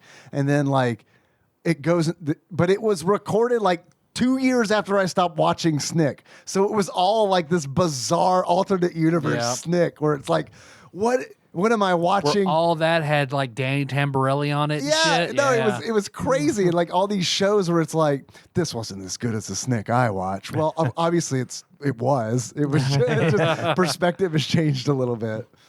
But I remember just coming in and out of consciousness and just being confused every time I'd wake up, where it's like, what stupid show is this? What is going on? I don't know. Canadian Snick. I don't know. Think about it. Think about it. Yeah. So let's see. From Flashers, I was at exhibitionism that mentioned, being illegal in places. What interesting brushes with the law have you had? In places, exhibitionism's not like across the board illegal. I would talk about like other countries where it wasn't, and I see. and the law being where some people would protest topless and Gotcha. whole big Gotcha. thing. I wasn't questioning the facts. I was legitimately like, where is it legal in the United States? Those poor women in that state. I've talked about the night I spent in jail. Yeah, with the Crypt Keeper. Yeah, oh my God. Like the more it is, I think he was a plant to scare kids straight. Yeah. He was And an that he was animatronic. You're so scared you don't realize it's just like a broom with a paper plate on it, hay glued to it. When the sun comes up the next morning, you're like, oh, fuck. They got me. I got. I mean, because they were all like single cells. So I don't know why they put me in there with this one dude, so I feel like it was a ploy or something. Yeah. So I could be wrong. He could have been, the most dangerous man in Marshall County, and the judges keep him in there because if they let him out, they're all going down. So I don't know. Maybe. You never can know. I've had a couple. Yeah. I told you about the one where Gage was throwing the big party, and the cops showed up, right? I don't think so. Gage was 16, 15 or I'd say 16, maybe going on 17. And I was still working at the casino, and I came home. I worked mid shift, so I came home about 10. Well, it was about 9, 10 o'clock, and Tanya had said we're gonna have a party. Gage is gonna have a party. Gage is gonna have a few people over. And by the time I got there, there were fucking 50 people in the carport outside yelling, screaming, loud music. There was somebody brought trash cans full of beer. I mean, it was bad. It was real bad. And so eventually, No, I don't think I've heard this story. eventually, I pulled up. I was still driving my red race car, my red Miata, or no, my Eclipse. And Don't take that to the safari park. I pulled up, and this fucking thing was out of control. And at one point, Tanya was inside with a bunch of kids as well. They were all in there, kind of. That was the chill out. They maybe had too much, or they needed a little nursing, something to help them. And Tanya was in there, kind of taking care of these kids, Feeding them bread. Give them something to eat, making sure they don't freak out or get too drunk, or if they need to throw up, give them a bag to throw up in. She was sort of triage, right? Spew. The fucking whole football team ended up showing Good up. Lord. It's just one of those things like you see in movies where the party went viral, right? Yeah. And at one point, I'm like actually having to raise my voice so loud, just shut the fuck up. You guys are going to get caught. Because by this point, they're all so drunk, I didn't want them to leave. But I wasn't going to be the guy who calls all the parents. I'm like, all right, we got this. I got this. Well, I didn't, That's a lot to take on. It is. It is, but what do I know? Sure. No, I mean, I'm saying it's honorable. That's your decision. Your King Leonidas against the. But man, yeah, that's So- rough. Naturally, the cops got called. And they showed up. And of course, the kids scatter. They're running in every direction. And I'm standing there. I'm still wearing my dress clothes for work, And they come up to us. And I distinctly remember there was this great big guy and this kind of stumpy black woman that walked up to me. Says, "Is this your house?" I'm like, Yeah, it is. Were you aware of all this going on? I said, no. I mean, I just got home. I was in the process of trying to break this up, which I wasn't. But I just got here and I just saw this. And she goes, "You mean to tell me you didn't know anything about this? You just got here?" I'm like, "Yeah." She goes, "Which car is yours?" She's trying to be all Perry Mason on me, right? Sherlock goes, "Which car is yours?" And I pointed to my red Mitsubishi Eclipse that I drive like a bat out of hell. And she goes, I point at that, and she walks up to the hood and slaps the hood. "This car?" And I'm like, "Yes, that's my car. See, the engine is still very hot. Are you okay, officer?" "I'm fine." So anyway, Gage, they start calling parents who show up and pick up kids, but somehow they were like, "Where's your wife?" I said, "I guess she's inside asleep." What she was really inside doing was hiding with all of the super drunk kids to keep them from being seen. They were literally taking they were laying on the ground in the living room and like up the steps and stuff, staying out of the windows. So nobody could see. I said, she's inside asleep. And freaking them. My son was going to have some friends over. Word spread. It just got out of control, and we were just trying to shut this thing down safely because I knew there was going to be a lot of people drinking, and we didn't want any drinking and driving. You know, I gave them the whole spiel. They lectured us for a minute. They lectured Gage. They did all this. The parents came, pick them up. No one ever pressed charges against me, and nobody got in trouble. That's and then, good. like, we managed to extricate, after the cops left, we managed to get all the drunk kids home safely. Either their parents came and got them, or we got them home, took them home, whatever. I could have gone to jail for a long time for that night because there was a lot of underage drinking going on. It's very, very bad. Very bad. It was bad. I got a fake ID though. It was rough. That was a close call for me. Real close. Damn. That didn't happen again. We learned our lesson from that one. But that's my brush with the law. One of probably a couple.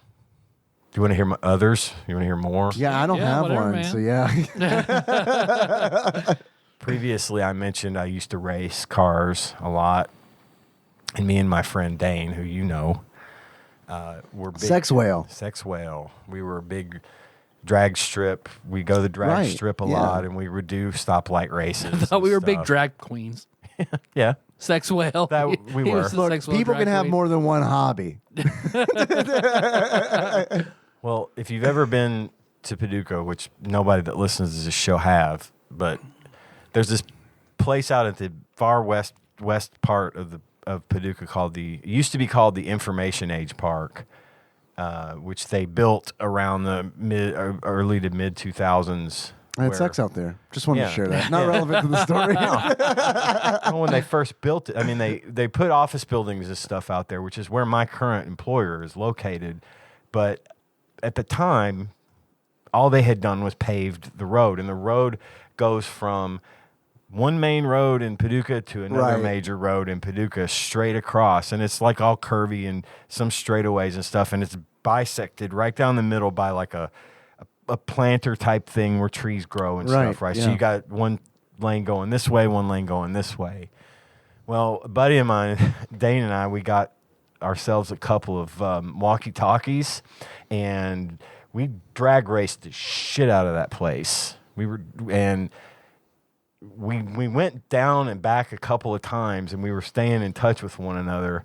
And then we got down to almost to the end, and like 2 cops turned in with their lights on. Like lights. Uh-huh. Lights, yeah. Cherries and berries. We crisscrossed. We applesauced. Went Got the fuck out. the other. I crossed over into his side. He crossed You fast, over into he mine. furious. We fucking blew the doors out. We just ran. We just straight ran, and those fucking cops chased us, and we both managed to lose them. We lost the cops. You hear that, Ryan? You suck. We managed to stay far enough ahead to where they couldn't get our plates. We were a good. By the time we got turned around and they actually actively started pursuing us, we were probably a quarter of a mile away. So we got away and split and went different directions. And at one point, he ended up out at the fucking this part of town, and I ended up at this part of town. And we didn't have cell phones. We did, but we turned them off because we didn't want people to be able to track us, you know.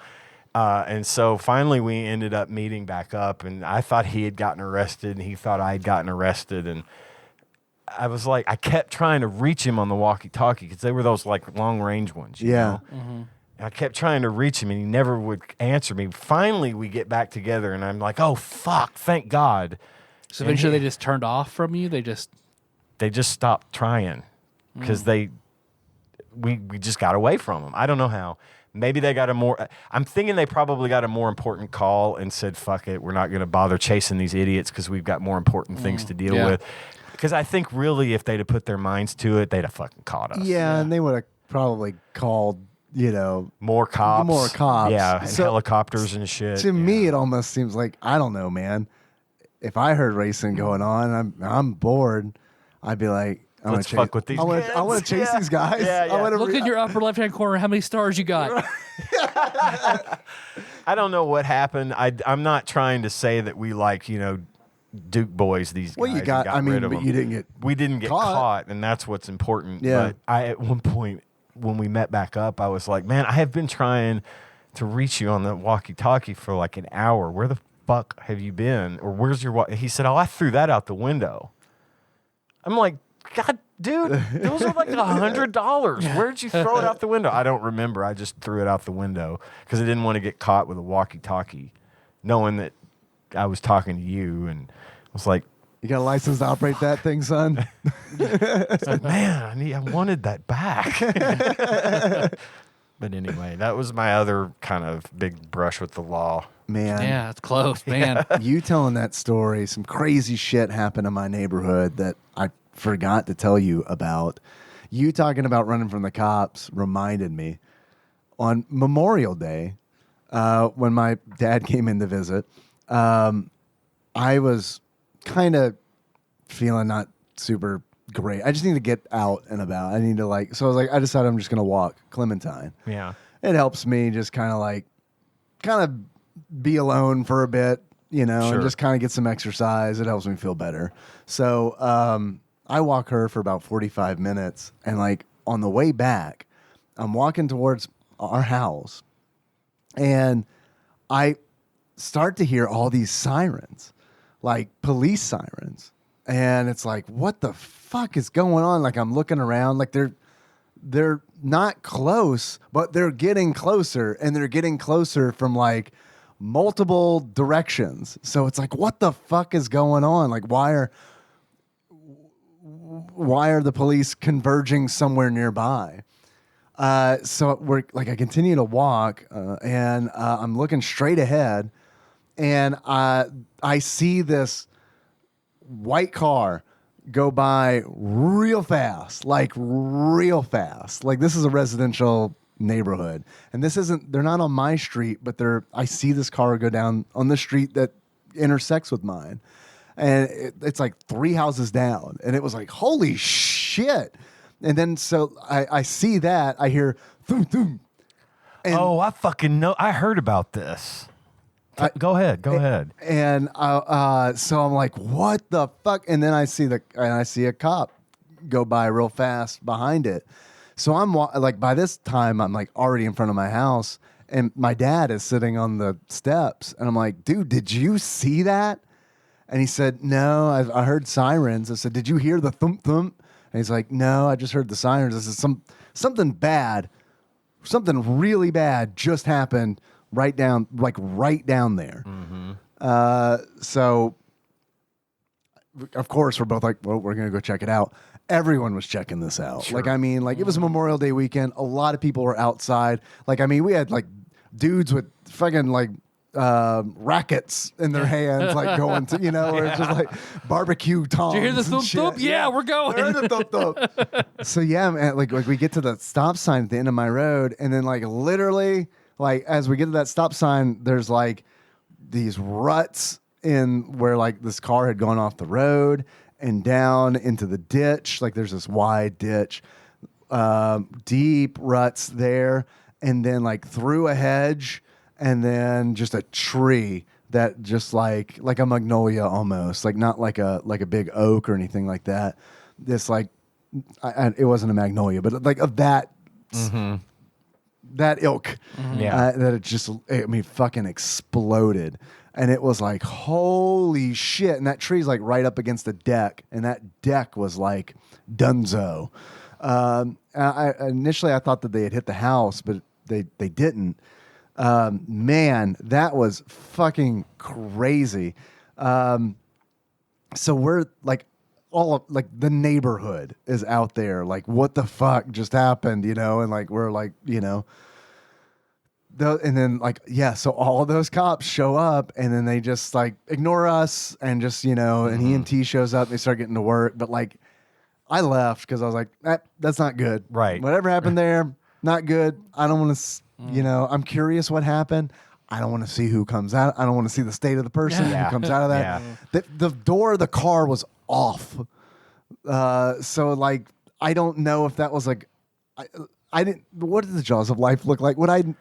They look like a pair of, almost like a jackhammer with the needle nose pliers on the end. Does it make a lot of noise? Not needle nose pliers, but it's kind of that pincher type thing. It makes a noise like a really loud generator or a lawnmower or something. Okay, It sounds like I that. didn't hear that because what I was trying to determine was like, did this car hit this tree hard enough that the door came off? Like, is that a thing that can happen?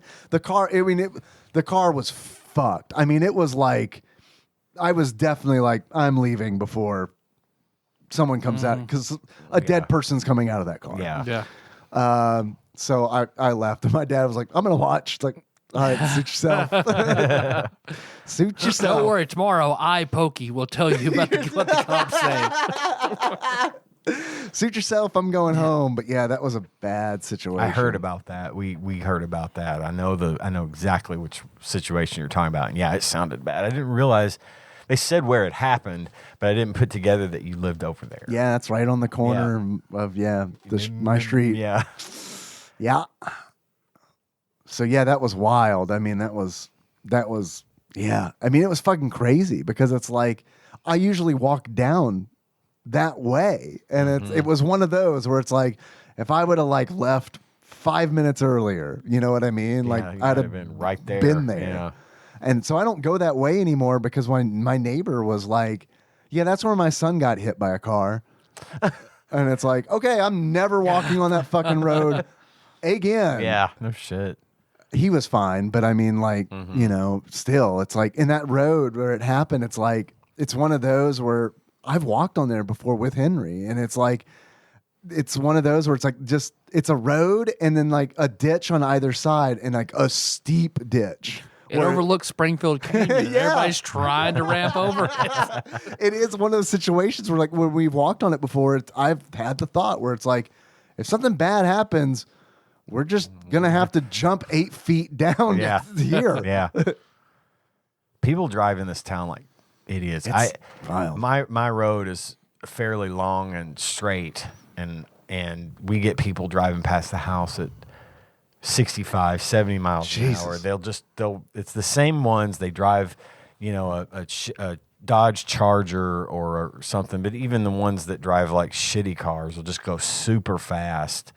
And people have complained about it. They put one of those speed limit monitors on my street, the ones that says your speed, and if you go over the posted speed limit, the red flashes. and blue lights start. Yeah. Man, I've never gone that fast. Well, even if you go over at all, Oh, the I speed see. limit's 25 on my street, but if you're going 27, the lights will start blinking. Really? But they took it down after a week. I don't know. It's like it didn't do any good, and people are still driving up and down our street at 100 miles an hour. I have an idea. Spike strips. You're probably not gonna like it, but hear me out. Llamas. perfect. At least 40 llamas. We thought about buying enough concrete to install a speed bump without telling anybody. That would be really funny. I also wanted to put in something that worked similar to like a radar gun. I used to park my truck right on the street, and it was someone put like red and blue light just constantly goes, so they see it and slow down instinctively. But then I thought I'd probably get in trouble for impersonating an Yeah. officer. You're not supposed to have red and blue lights on your vehicle, so it's just dangerous. That's aqua and crimson, officer. It's not red and blue. Clearly. We live a couple blocks over from Park Avenue, and of course that might as well be the Indianapolis Motor Speedway. People drive up and down that thing just at top speed all the time in their loudest possible vehicles, and Which it's just God. really sucks because it's like, I'm sorry, listener. this is gonna be lost on everybody. Yeah. But like I need to gripe about this. Right in front of Kroger is the fucking worst because it's like they got that fucking turn lane and it's like no one pays attention there. And it's like the number of times I've almost like someone's just almost sideswiped me there has like, and one time Henry was in the car and it was really, really hard to not like go fly off the fucking handle because I mean, it was like, you son of a bitch, man. People are insane. Yeah. In this town, there is very little traffic law enforcement, and we live not far from the police station, so it's like, shit, drive through here from time to time. Put the robot out there. Put the fucking robot Yeah. out there, the Johnny Five robot. You're right. That strip of the interstate, they had to lower back down to 55 because people kept dying on it. Yeah. Yep. Like in like 6 months, everyone was dying on Yeah. it. Yeah. Yeah, no, that's I-24 is a fucking, it's wild too because it's like, I guess it's just because there's so many exits there. I think so. Because I mean, it's just you know what I mean? Well, and It's- they're always doing something on the bridge or on the Yeah. other side of the bridge, and it's just I won't go on I-24 if I don't have to anymore. I just drive through town. yeah. Because it's awful.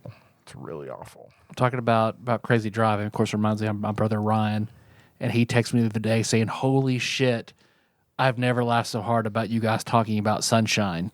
Oh, yeah. So Ian, you were born in 73. Mm-hmm. Ryan was born in 89. And he said, people much younger than me all have sunshine stories. Yep. So if you listen to our Scott Pilgrim game where they went to Steak and Shake and found a town character of Evan Sunshine, who Totally fictional character. totally fictional character, not real at all. Not based on anybody in real life. Nice guy, just very, very aggressive. Aggressively nice. Aggressively nice is a great And way of just putting wants it. to know that you'd be concerned about him losing an eye to various forks and Steak and Shake. So I went from the exhibitionism to Naked News, which Naked News reminded me of E-Fucked. What is Naked News? It's where it was like a woman would read the news. And guys would come out from behind, jerk off on her face? No. Oh. I've seen that video. it was like set in a news studio type of And thing. her hair. Does that change your answer? Oh, and her hair? Yeah, right, yeah, yeah. yeah. No, but I'll tell you. Okay. She would read the news headlines and just strip Oh, okay. slowly as she would read, not break character, not just take her clothes off slowly while she would read Was the it news. supposed to be erotic or funny? I think you could take it however you want. Yeah. I remember they, Real Sex doing a big thing on it about another countries having Naked News. Yep, they just did it. I don't know. Weird. But I remember seeing videos about that, so that reminded me. So what are some of your favorite old videos from back in the day that you can remember? Because on TikTok, I came across some TikTokers saying, or she was like, me back in 1998, clicking around the internet, and it played the Aisha video from E-Bomb's World, where it's the ginger kid dancing, singing about Aisha, which I remember that was one of the very first internet videos I'd ever seen. When my very first apartment I had with Jacob, and discovering E-Bomb's World and watching that, and Frederick Fox, and the Burger King apple pie song set to whatever that Christmas song is. I don't know any of these. I don't know. Oh, really? Frederick the Fox? No, this Burger. I don't know any of these. I don't know them. Early, yeah, it was E-Bombs back in the day. But I never spent much time on E-Bomb's World and E-Fucked and all that stuff. The first thing I remember being like sort of, it was Jesus versus Santa. That was kind of the biggest, the funniest, weirdest, Trey and Matt. craziest thing I'd Yeah, ever seen. I up to remember that watching point. that. We watched it at Apex probably 100,000 times, but I loved it. I thought it was just so, holy crap! What the fuck is this? Yeah, but it was great. It was great. That's what I remember. Isn't it weird that like we've talked about this on the show so many times, but like how because of the nature of comedy and the nature of comedy, like pushes boundaries, that it's like you look back, like I look thinking about Jesus versus Santa. I remember watching that and being like, oh my God. But like now it's like, Here we are, 25 years later. It's still going strong, but it wouldn't faze me now. right. Yeah. If I just saw it, I'd say, "Oh, neat! Look, it's early South Park. That's neat." But Yeah. I wouldn't have the shock value there anymore because it's been done. God, I remember hearing about South Park for the first time, and like the pitch was like perfect because it's like I remember I was in high school, like late middle school, early high school, and it was just like, oh yeah, it's great. There's like 4 kids, and they swear all the time. And I'm like, all right, cool. Constantly. That's enough. One dies every Right, episode. one dies every episode. That's like that's enough for me. That's all it took. Is anyone going to tell me about 9/11 while they take their bra off? I remember you and Brandon showing me Asshole Mitch Yeah. back in the day. Yeah, asshole Mitch being the someone on God, what did we use? Someone on a porn torrent would name things like, you know, sexy big breast women and like whatever, and like you download it and it was actually just like a kid who's like, you're an asshole in a Mitch, an asshole Mitch. Oh yeah, It's I like, remember okay. that. I do. But it's like that would really bother someone, I'm sure, if they were downloading it at home. But I mean, we were just sucking down that real good T3, so it's just like that only wasted 2 minutes. As opposed to when I was at home and it's like wasting an hour. The one that I remember vividly, and especially because I loaded it up on, I do this on Beat Saber like constantly, is Yata, by Greenleaves, which is a video that Brandon of Axelay fame, I remember him showing me for the first time when we lived in our apartment together in Murray. That's a really good one, and of course, All Your Bass. Oh yeah, All Your Bass. Someone set us up a bomb. You know what you're doing. Take probably off every came. zig. And then, Which we almost got our ass beat for writing All Your Bass on we were at Hutchins in Benton, and on our check we wrote All Your Bass, and apparently all the cooks found it extremely offensive, and the server like, you guys have to leave now. what? Like, you need to leave now before they're all about to get off on break, and they're super pissed. You need to leave. Why? They think that was something really bad. They're all really mad. You need to go now. You wrote it on your Yeah. check. All Your Bass are belong to us, and they got super pissed off. Shit. They found us. Hey, that's my bass. These fucking kids think they're taking my bass? Hell no. Why are they upset? They're all super drunk. Let's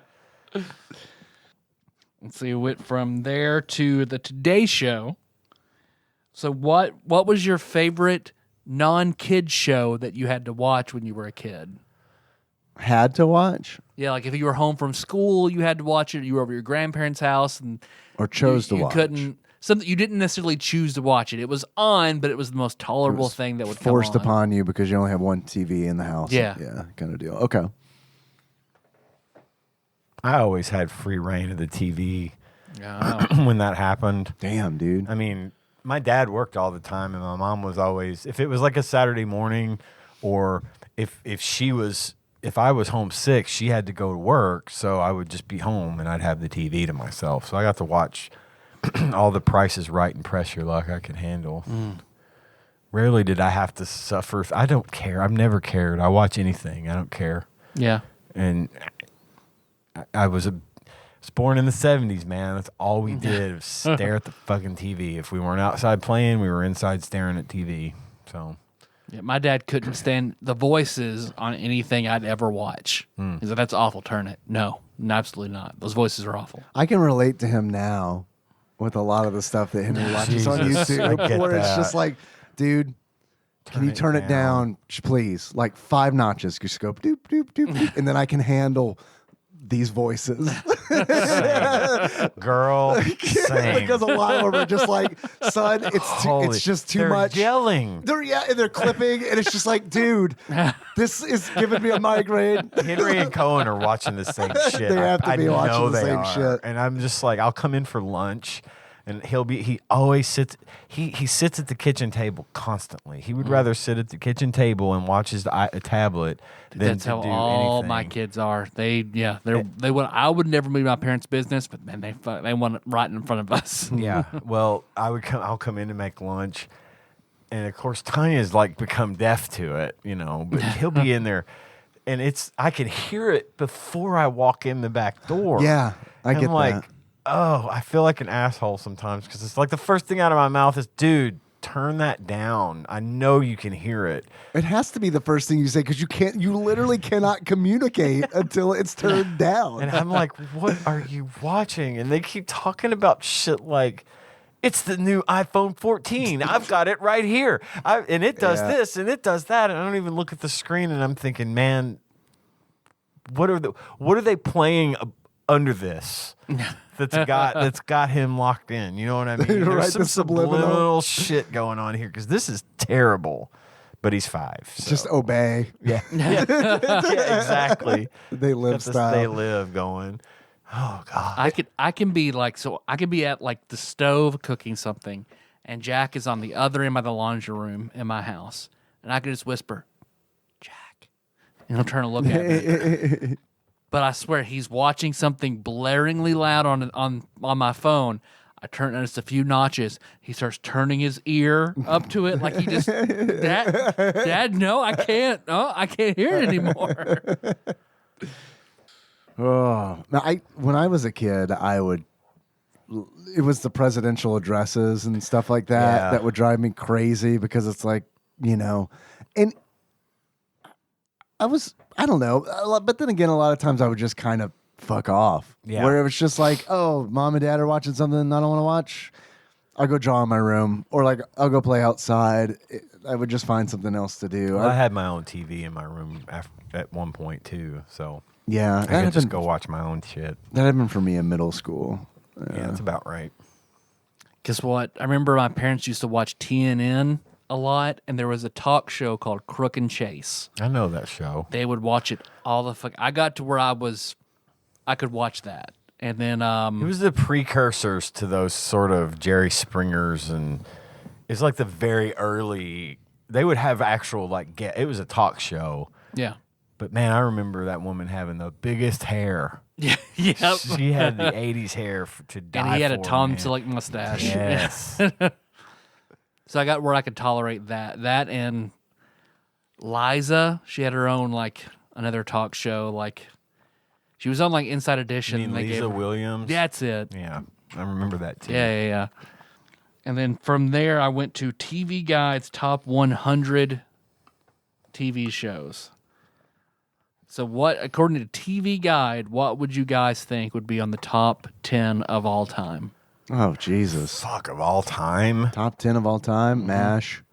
I Love Lucy's probably in there. MASH is not on there. What? I Love Lucy is number 2. MASH is not on there? That's like one of the highest. I would have thought MASH would be on It's here. like one of the finale is like one of the most watched things on television, right? Yeah. Is Dallas on there? Dallas is not. What did you say that was on there? I Love Lucy. I Love Lucy.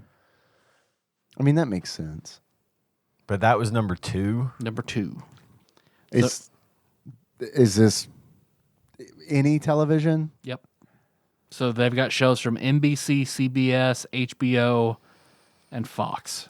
Oh, I see. Maybe we need to start thinking more modern, like The Sopranos. Simpsons and is stuff. probably on there. Sopranos is number 5. Simpsons is number 8.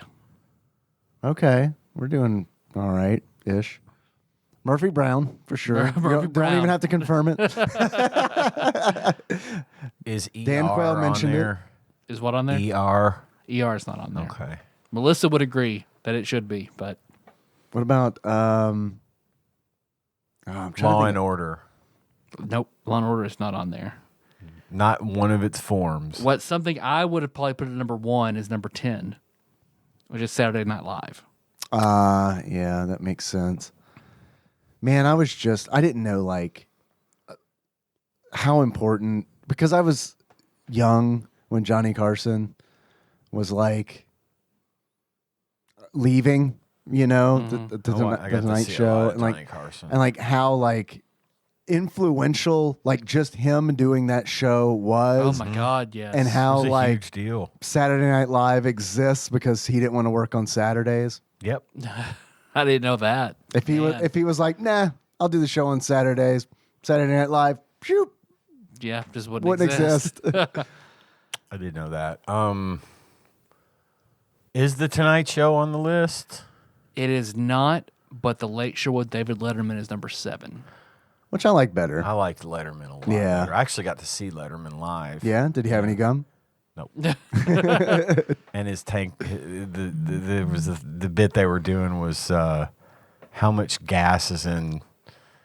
It was a gas tank thing. Yeah. Can't Man. remember whose gas tank they were checking every day. Dude, I love stuff like that. Yeah. There's so many of his old clips on YouTube now that they've been uploading, and it's like I've watched so many of my favorite ones are when he's working a drive-through and he's like taking people's orders at like Taco Bell or something like that. God, I love that shit so fucking much. I remember that one when Crispin Glover came on. Oh, yeah. And he's he all, went like, nuts. crazy. He was Yeah. nuts. I saw that like You saw that? I wasn't at that one, but I saw that one on live When it- TV when it broadcast, when it aired, yeah. and it was like, whoa, this Yeah. is nuts. Yeah. I mean, I guess Probably, hey, dude. salute your shorts. 11. AJ. Salute your shorts, 12. Not Kids in the Hall, right? That's too. Nope. Yeah. If It's too foreign. If SNL's on there, then Kids in the Hall is not. Sex in the City. Nope. Good. Days of Our Lives. Ooh. I feel like Days should be on here, but no, it's not. Gunsmoke. Nope. Beavis and Butthead. 14. Damn. It- Hey, look, I mean, It was influential. I think it would be on a top 100. So 10 is SNL. 9 is the Andy Griffith Show.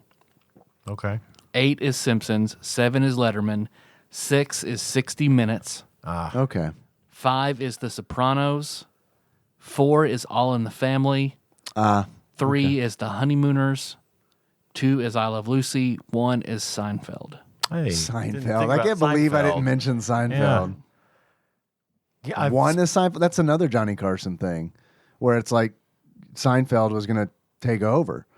Like NBC wanted to reserve Seinfeld to take over for Carson, and in order to do that, they let him do that show, which they fucking hated.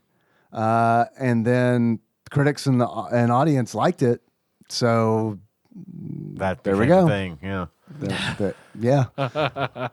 I saw, speaking of All in the Family, I saw a TikTok the other day. They were going through and showing all these shows and how old the actors were that you thought they were a lot older. Oh, God. But I am currently, right this minute, older than Edith and Archie Bunker were when they were doing that That's show. fucking Lord. nuts. She was 47 and he was 46. He was 46. I would have both thought like 56 and 57. Now, unless they're just, I'm going off of a TikTok, so I don't know how accurate this Well, is. those were the days. But the whole thing Kelsey was Grammer was what, 29 in Right? Cheers? Yeah. But I think he came out of the womb looking like he did on Cheers. Maybe. You know, like I want to see baby photos of him. Yeah. I mean, it's the whole TikTok. They went through and showed all these old shows because the woman that was doing the TikTok that put it together, she's like my age, you know, or maybe just a slight bit older than me. But it was the whole knowing that I'm older now than all of these people were when they did their show, and I thought they were so much older. And yeah, I am older. According to that, I am older than both Edith and Archie from that show. So that was weird to see. There's a few others. I was like, I was also older than all the things they ran through, and I was like, Jesus, God, I am old. No, they're old. You're not. They're old. You're not. They're old. I'm forever You're never young. old. I'm Gen X. I refuse to grow up. I think that's all I've got for there. Figure that's a good way to end strong on it. All right. Yeah. Very good. Especially since we hit our 2-hour mark. Anything else we want to do? Let's wrap it up. Okay. Well, thanks for listening, everybody. You can find the show on iTunes, not SoundCloud, Stitcher, Spotify, YouTube. Yeah, I said Spotify. Just type us. Everywhere. Just type Just type type us. Tadpog into any search engine. We'll be somewhere in the Yeah. results. Yeah.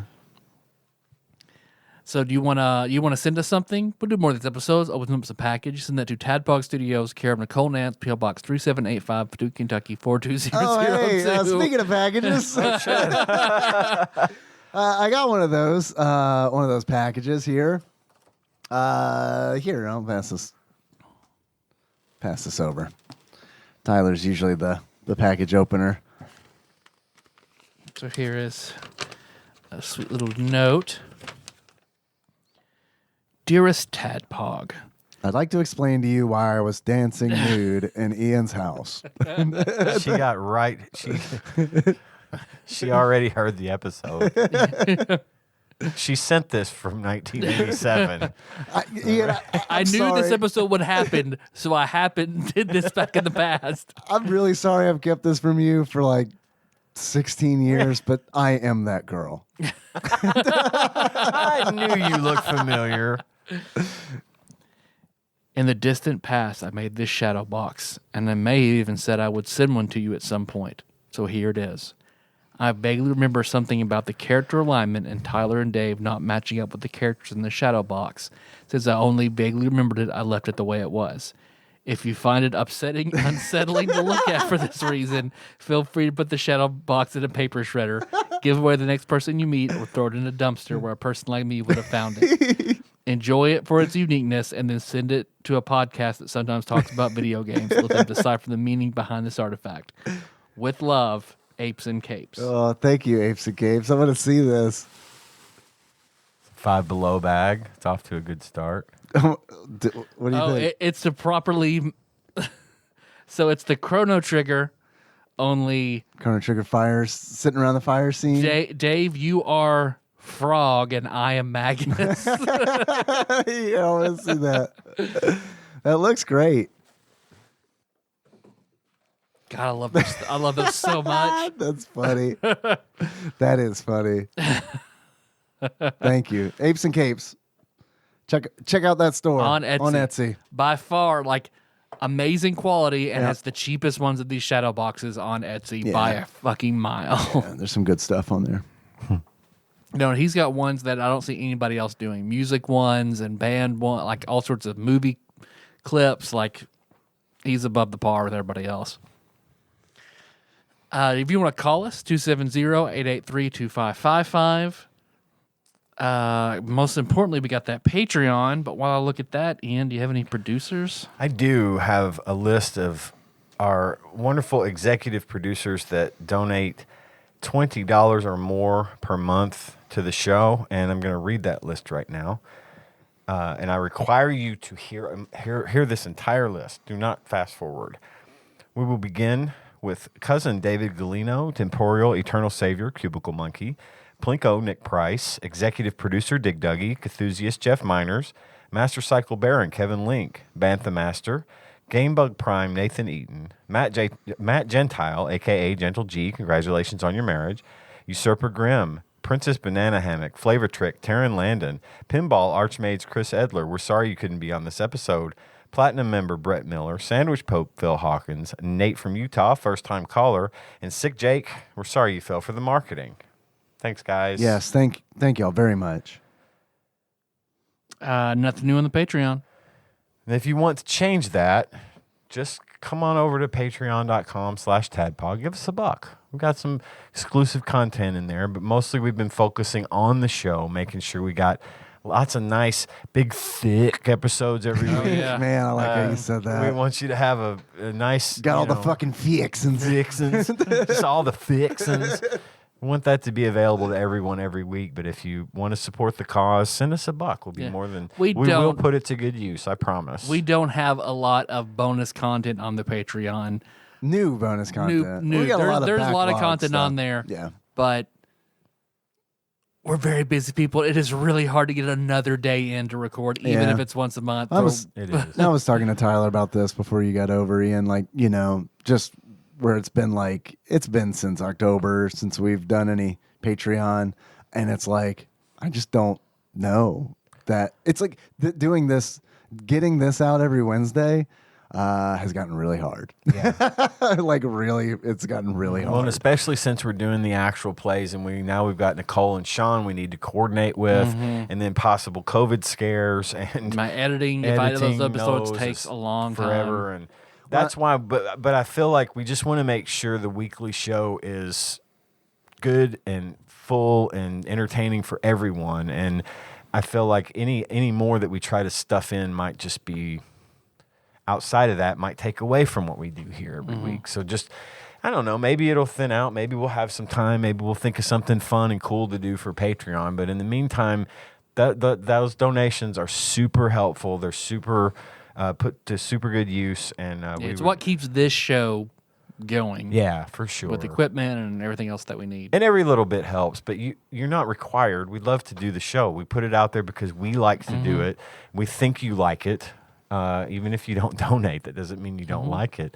But if you want to do that, we'd be very appreciative of that if you would. Oh, yeah. Well, our theme song is Moose by Sycamore Drive. Listen to that track from theshowstadpog.com. How you guys want to close it out? As our favorite television show. All right. Gosh, I don't even know. As our favorite. Was Happy Days not on there? How the hell was Happy how was Days Happy not on Days there? not It was in Right. a fucking Happy Weezer Days wasn't video. on there. You're right. Happy Day, yeah. Damn. Hey, the phrase "jump the shark" comes from Happy Days. Yeah.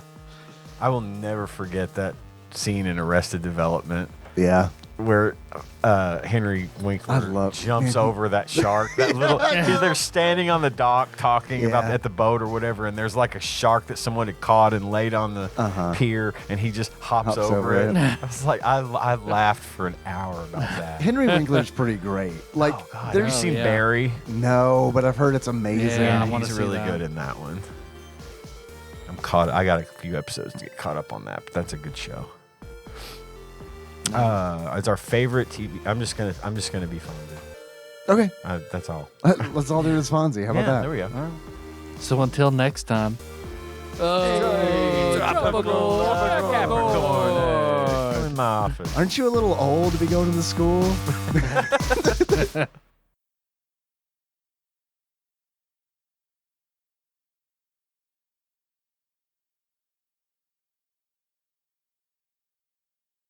So, speaking of Patreon, I use a little Patreon funds to get a surprise. This is, I don't know if you know this or not, but this is episode 666. Oh no, I did not know that. It is. Yeah. So this is episode 666, and a few people have asked if we have anything special planned, to which I have answered no, or I don't know, or but I took some Patreon money, and Ian, I was thinking about you. Uh-oh. I was thinking about you, and I was like, what fun thing could we do that might make Ian Like maybe what? might make Ian repulse? Oh no. And I was like, what could it possibly be? And tie into the Mark of the Beast. That's right. So I made a very special trip to the Kentucky Oaks Mall. Yeah. Home of the most devilish things. And then I went to a store I haven't been in years, a Spencer's Gifts. Oh God. The only place I could find one of these after searching far and wide. Ian, I purchased. Oh no! Ian, I purchased. No, I will not touch that thing. Damn you. Ian, I bought this with Patreon money. We have to use it on episode No. 666. No. Ian, it's an Ouija Dave, board. no. We have to. 666. No. We We have to call up some form of a demon. I can't. I can't. What? I cannot do it. That was traumatic as fuck, Dave. I can't do it, man. But it was. You guys go ahead. I will watch from over there. I read the instructions that came with it.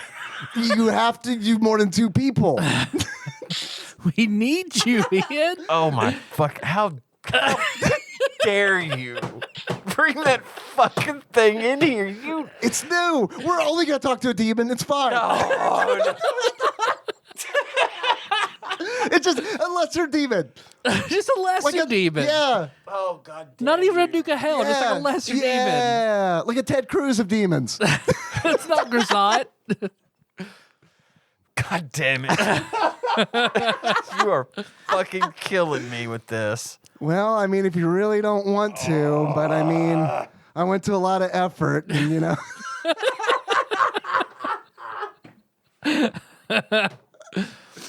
It's fine. No, fine. I need a cigarette. All right. Okay. Just pause it. I'll be back. No, I don't care. Fuck. How dare you? I'm gonna get it. A few moments later. All right. We're back. Ian, I'm sorry. You are not sorry. I kind of am because you brought me the lovely Irvin Cobb. That's who mug. I think we should try to summon. He's not. I love that idea. I want to talk to him, but it's episode. Is he a demon? It's episode 666. We have to talk to a demon. But Ian also said there were 2 mugs. He didn't bring me the other one, so I don't care. I'm glad we're doing Ouija board. I was very upset. Like, man, it was like when you were like, I can't be here to record tonight. I was like, no, it's episode 666. You have to be here. I didn't say that, but I was thinking it. All right. I've never done this before. You've never. I have. Yes, please. Tell us why. There's a backstory here. I don't know if you know it.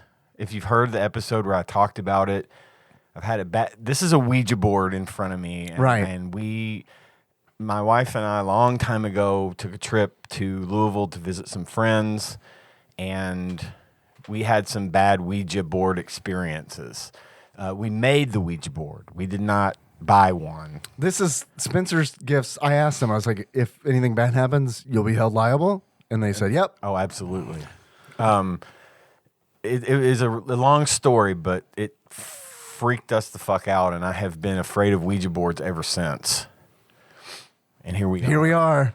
Episode 6. This is how much you love the show. I mean, this just shows. I'll do it. This shows I'll do it. Ted Pog and the devil. This shows your devotion. Yeah, right? I guess.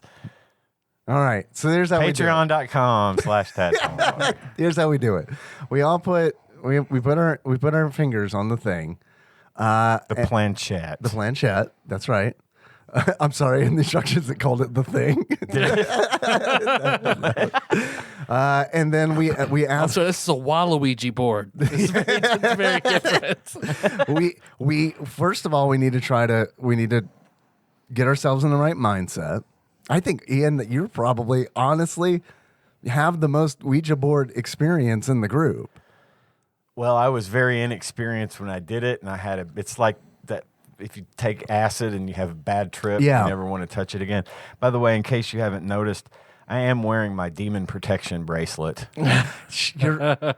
Okay, well, that's good. I don't think that'll affect the talking to the demon. Probably not. And I just wanna be- Just keep him from possessing me. maybe. Yeah, I want to be upfront with a demon. If you're going to possess anybody, please fucking possess me. And Blake did bless my wedding ring last time he was in. Then So perfect. So it's definitely going to possess it has me. to be you. And I'm A-okay with this.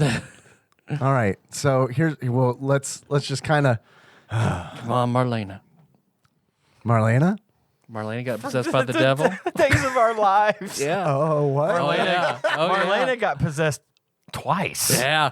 by the devil. He liked it so much the first time he got her again. Well, you know. She was kind of a hot item. So back you in just the day. barely put your fingers on it, correct? Yeah, you're just supposed to barely put your fingers on it, and then we need to find a demon. I So think you're like expressly not supposed to try to talk to a demon. yeah, so there's But it's episode 66. We have to. yeah, we have to. There's like what's the site? Is it WikiHow where it has all the crazy, silly illustrations and stuff yeah. unintentionally? I looked up on there how to talk to a demon, and they were like, "Don't do that." Yeah. But I mean, Fuck all y'all good spirits. but here we are, and I accept the negativity. Come on. yeah, and they talked about like different ways that you can like make sure that demons don't talk to you and stuff. But I was like, that it goes against what we're actually trying There's to do. no here. there's no salt in the garage, so we're good. So let's hello, spirits. Me and my friends here, we've been podcasting for about going on 10 damn years Almost here. Decade in December. I'm swearing because I hear you demons like that. So you heard me right. We're trying to talk to a demon. This is a very special episode 666, and we're looking for some kind of demonic experience. In fact, we demand it. We demanded. Also, if you're one of those rich demons, we do have a Patreon, patreon.com/tadpog. Come on, Mammon. Mammon. Come on, Please not, Mammon. Please not Mammon. Actually, if we could speak to a lustful devil, that would be better.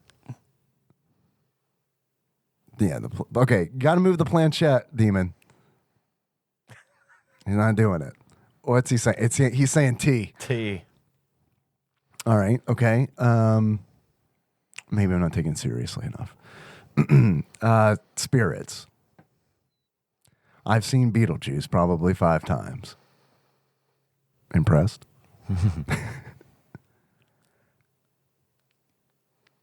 All right. Just for the listeners, it's not moving at all because we're all honest people. There's always that trope of you're moving. You're it. No, moving. you're it. moving. It. Yeah. I think that was in a commercial. for Now we're doing. You're not moving it. You're not moving. None of us are moving it. See, I feel like it's wanting to drift toward Dave, though. Okay. All right. Here. No, I'm. Okay, it's moving a little bit. Tyler's moving it. You're moving it. All right. Okay. I swear upon Azazel. Oh, fuck, Azazel. Have you seen the movie Fallen? It's pretty good.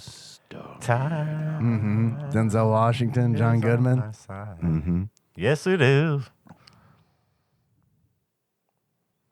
All right, something's happening. It's moving. I guess we have to ask it a question. Because right now it's probably like, What do you want of us, you pussy ass demon? oh, there we go. There we go. Oh yeah, come on. It's moving. All right, it's going back to the T. Come on, you fucking asshole and a midge demon. What do you want to fucking do? What do you want to fucking do, demon? I invoke thee by thine own true name, demon. Come on. E? E? E fucked demon? That lines up. All right, it's on an E. So like a T and an E. Okay. S. S? All right, it's moving again. Come on, demon. What you want to fuck us? Why don't you buy a vowel, you bitch? You already had an E. I think it's on F now. ESF? I can't. I've got a weird angle, so I can't really tell. Demon, what does the ESF mean?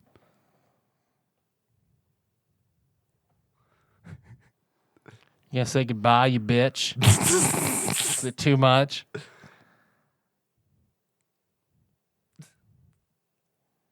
Seven? 7? Or E. is it still going? Is it going to goodbye? Yeah, we fucking scared that bitch off. That's what we did. Okay, the planchette is going off the board. It's going on good. It's on goodbye. It's goodbye. Goodbye. They got all mad. Well, goodbye. Goodbye. TESF 8 or 7. I don't think it even stopped. I don't know that we should take 7 into account. I think it passed 7 and we made it mad and it went straight to goodbye. I'm a little disappointed. It didn't go to the sun or the skull. Or the yes or a no. TESF. TESF. Well, that must mean that we need to do, it's an anagram for fest. So Fester's Burning Quest Man. for the NES. We should consult this thing every time we want to pick the next game. I'm surprised to hear that from you. But yes, I'm down. It would only take 30 minutes You're to go right. through it every time. I hope everybody's entertained. We've already done that one. We can do that. We can ask Clearly the demon conjure a true demon and say, when we get back to a video game, what should the next video game You want to be? speak to the randomizer? summon We'll the approach actual the randomizer. Yeah, the power behind the darkest spots. Oh, that's a squirrely bitch now. Not some pussy ass It's demon. moving. It's moving. Who put Earthbound on the Ouija board? That's weird. I didn't know. I never noticed Earthbound. on here. 0. Is that more of a 9? It's kind of in between. It's almost like 90. Are you 90. Okay. All right. 90. All right, it's moving. 90K.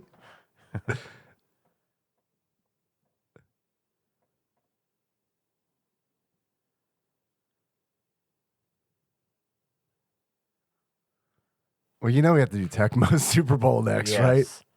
90K. Now it's just moving around. It's so random. 90K. All right. What you going to land on, bud? 90K.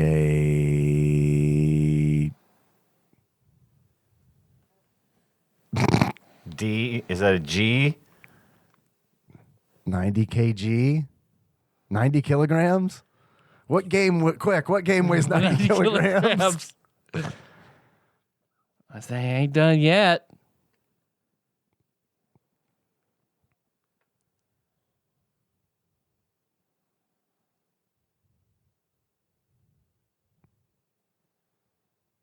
$90 kg. Goodbye. 5? 5. 90 kg 5. It's really fucking going now.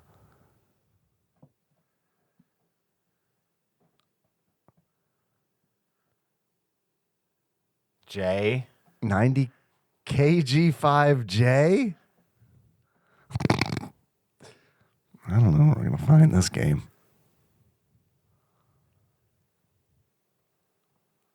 90 kg 5J.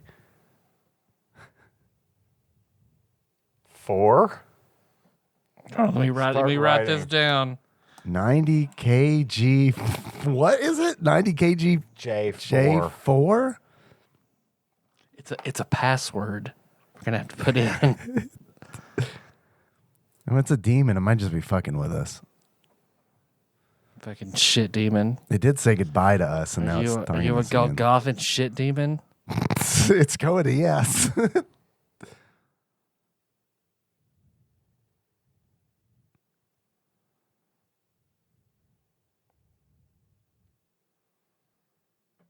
What's that? B? B? Is this Latin? Demon? Demon, is this a decipherable clue? Answer me.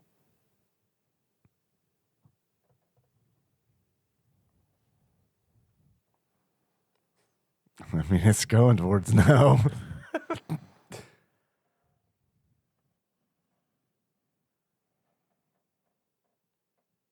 Demon, I got T-Rex arms.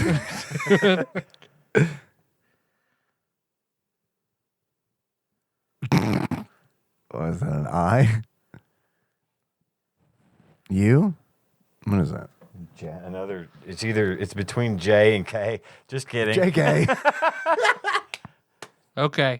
All right. fair. That's fair. All right.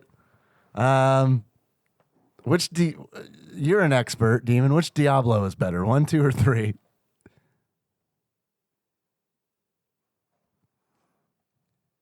Immortal is not an option, Demon. How much money do I need to spend to max out my character in Immortal? 110,000. Yep. Yep.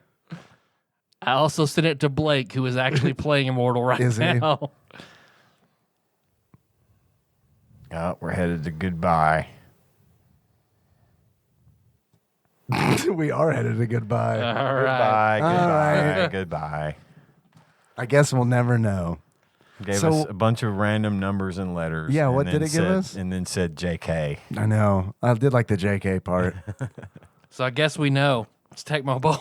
Yeah, it must be. So, like, just kidding. You know what you're supposed to play. What letters did it give us? 90 KG J4B. Nation. What does the demon mean? 90 kg. Don't remember, we also have TESF, if that's something, and then 90 kg J4B, followed by a JK. Do you know what it means? Can anybody in the nation put together the demon's puzzle? Throw your answers into the Discord. Yeah, let us know. Ian, thank you for doing this. You're welcome. You're welcome. If you want to throw this in the woods right now, you can. No, because it'll end up on my front door tomorrow morning But if it does, you'll know it was me. in the back of my truck. Yeah.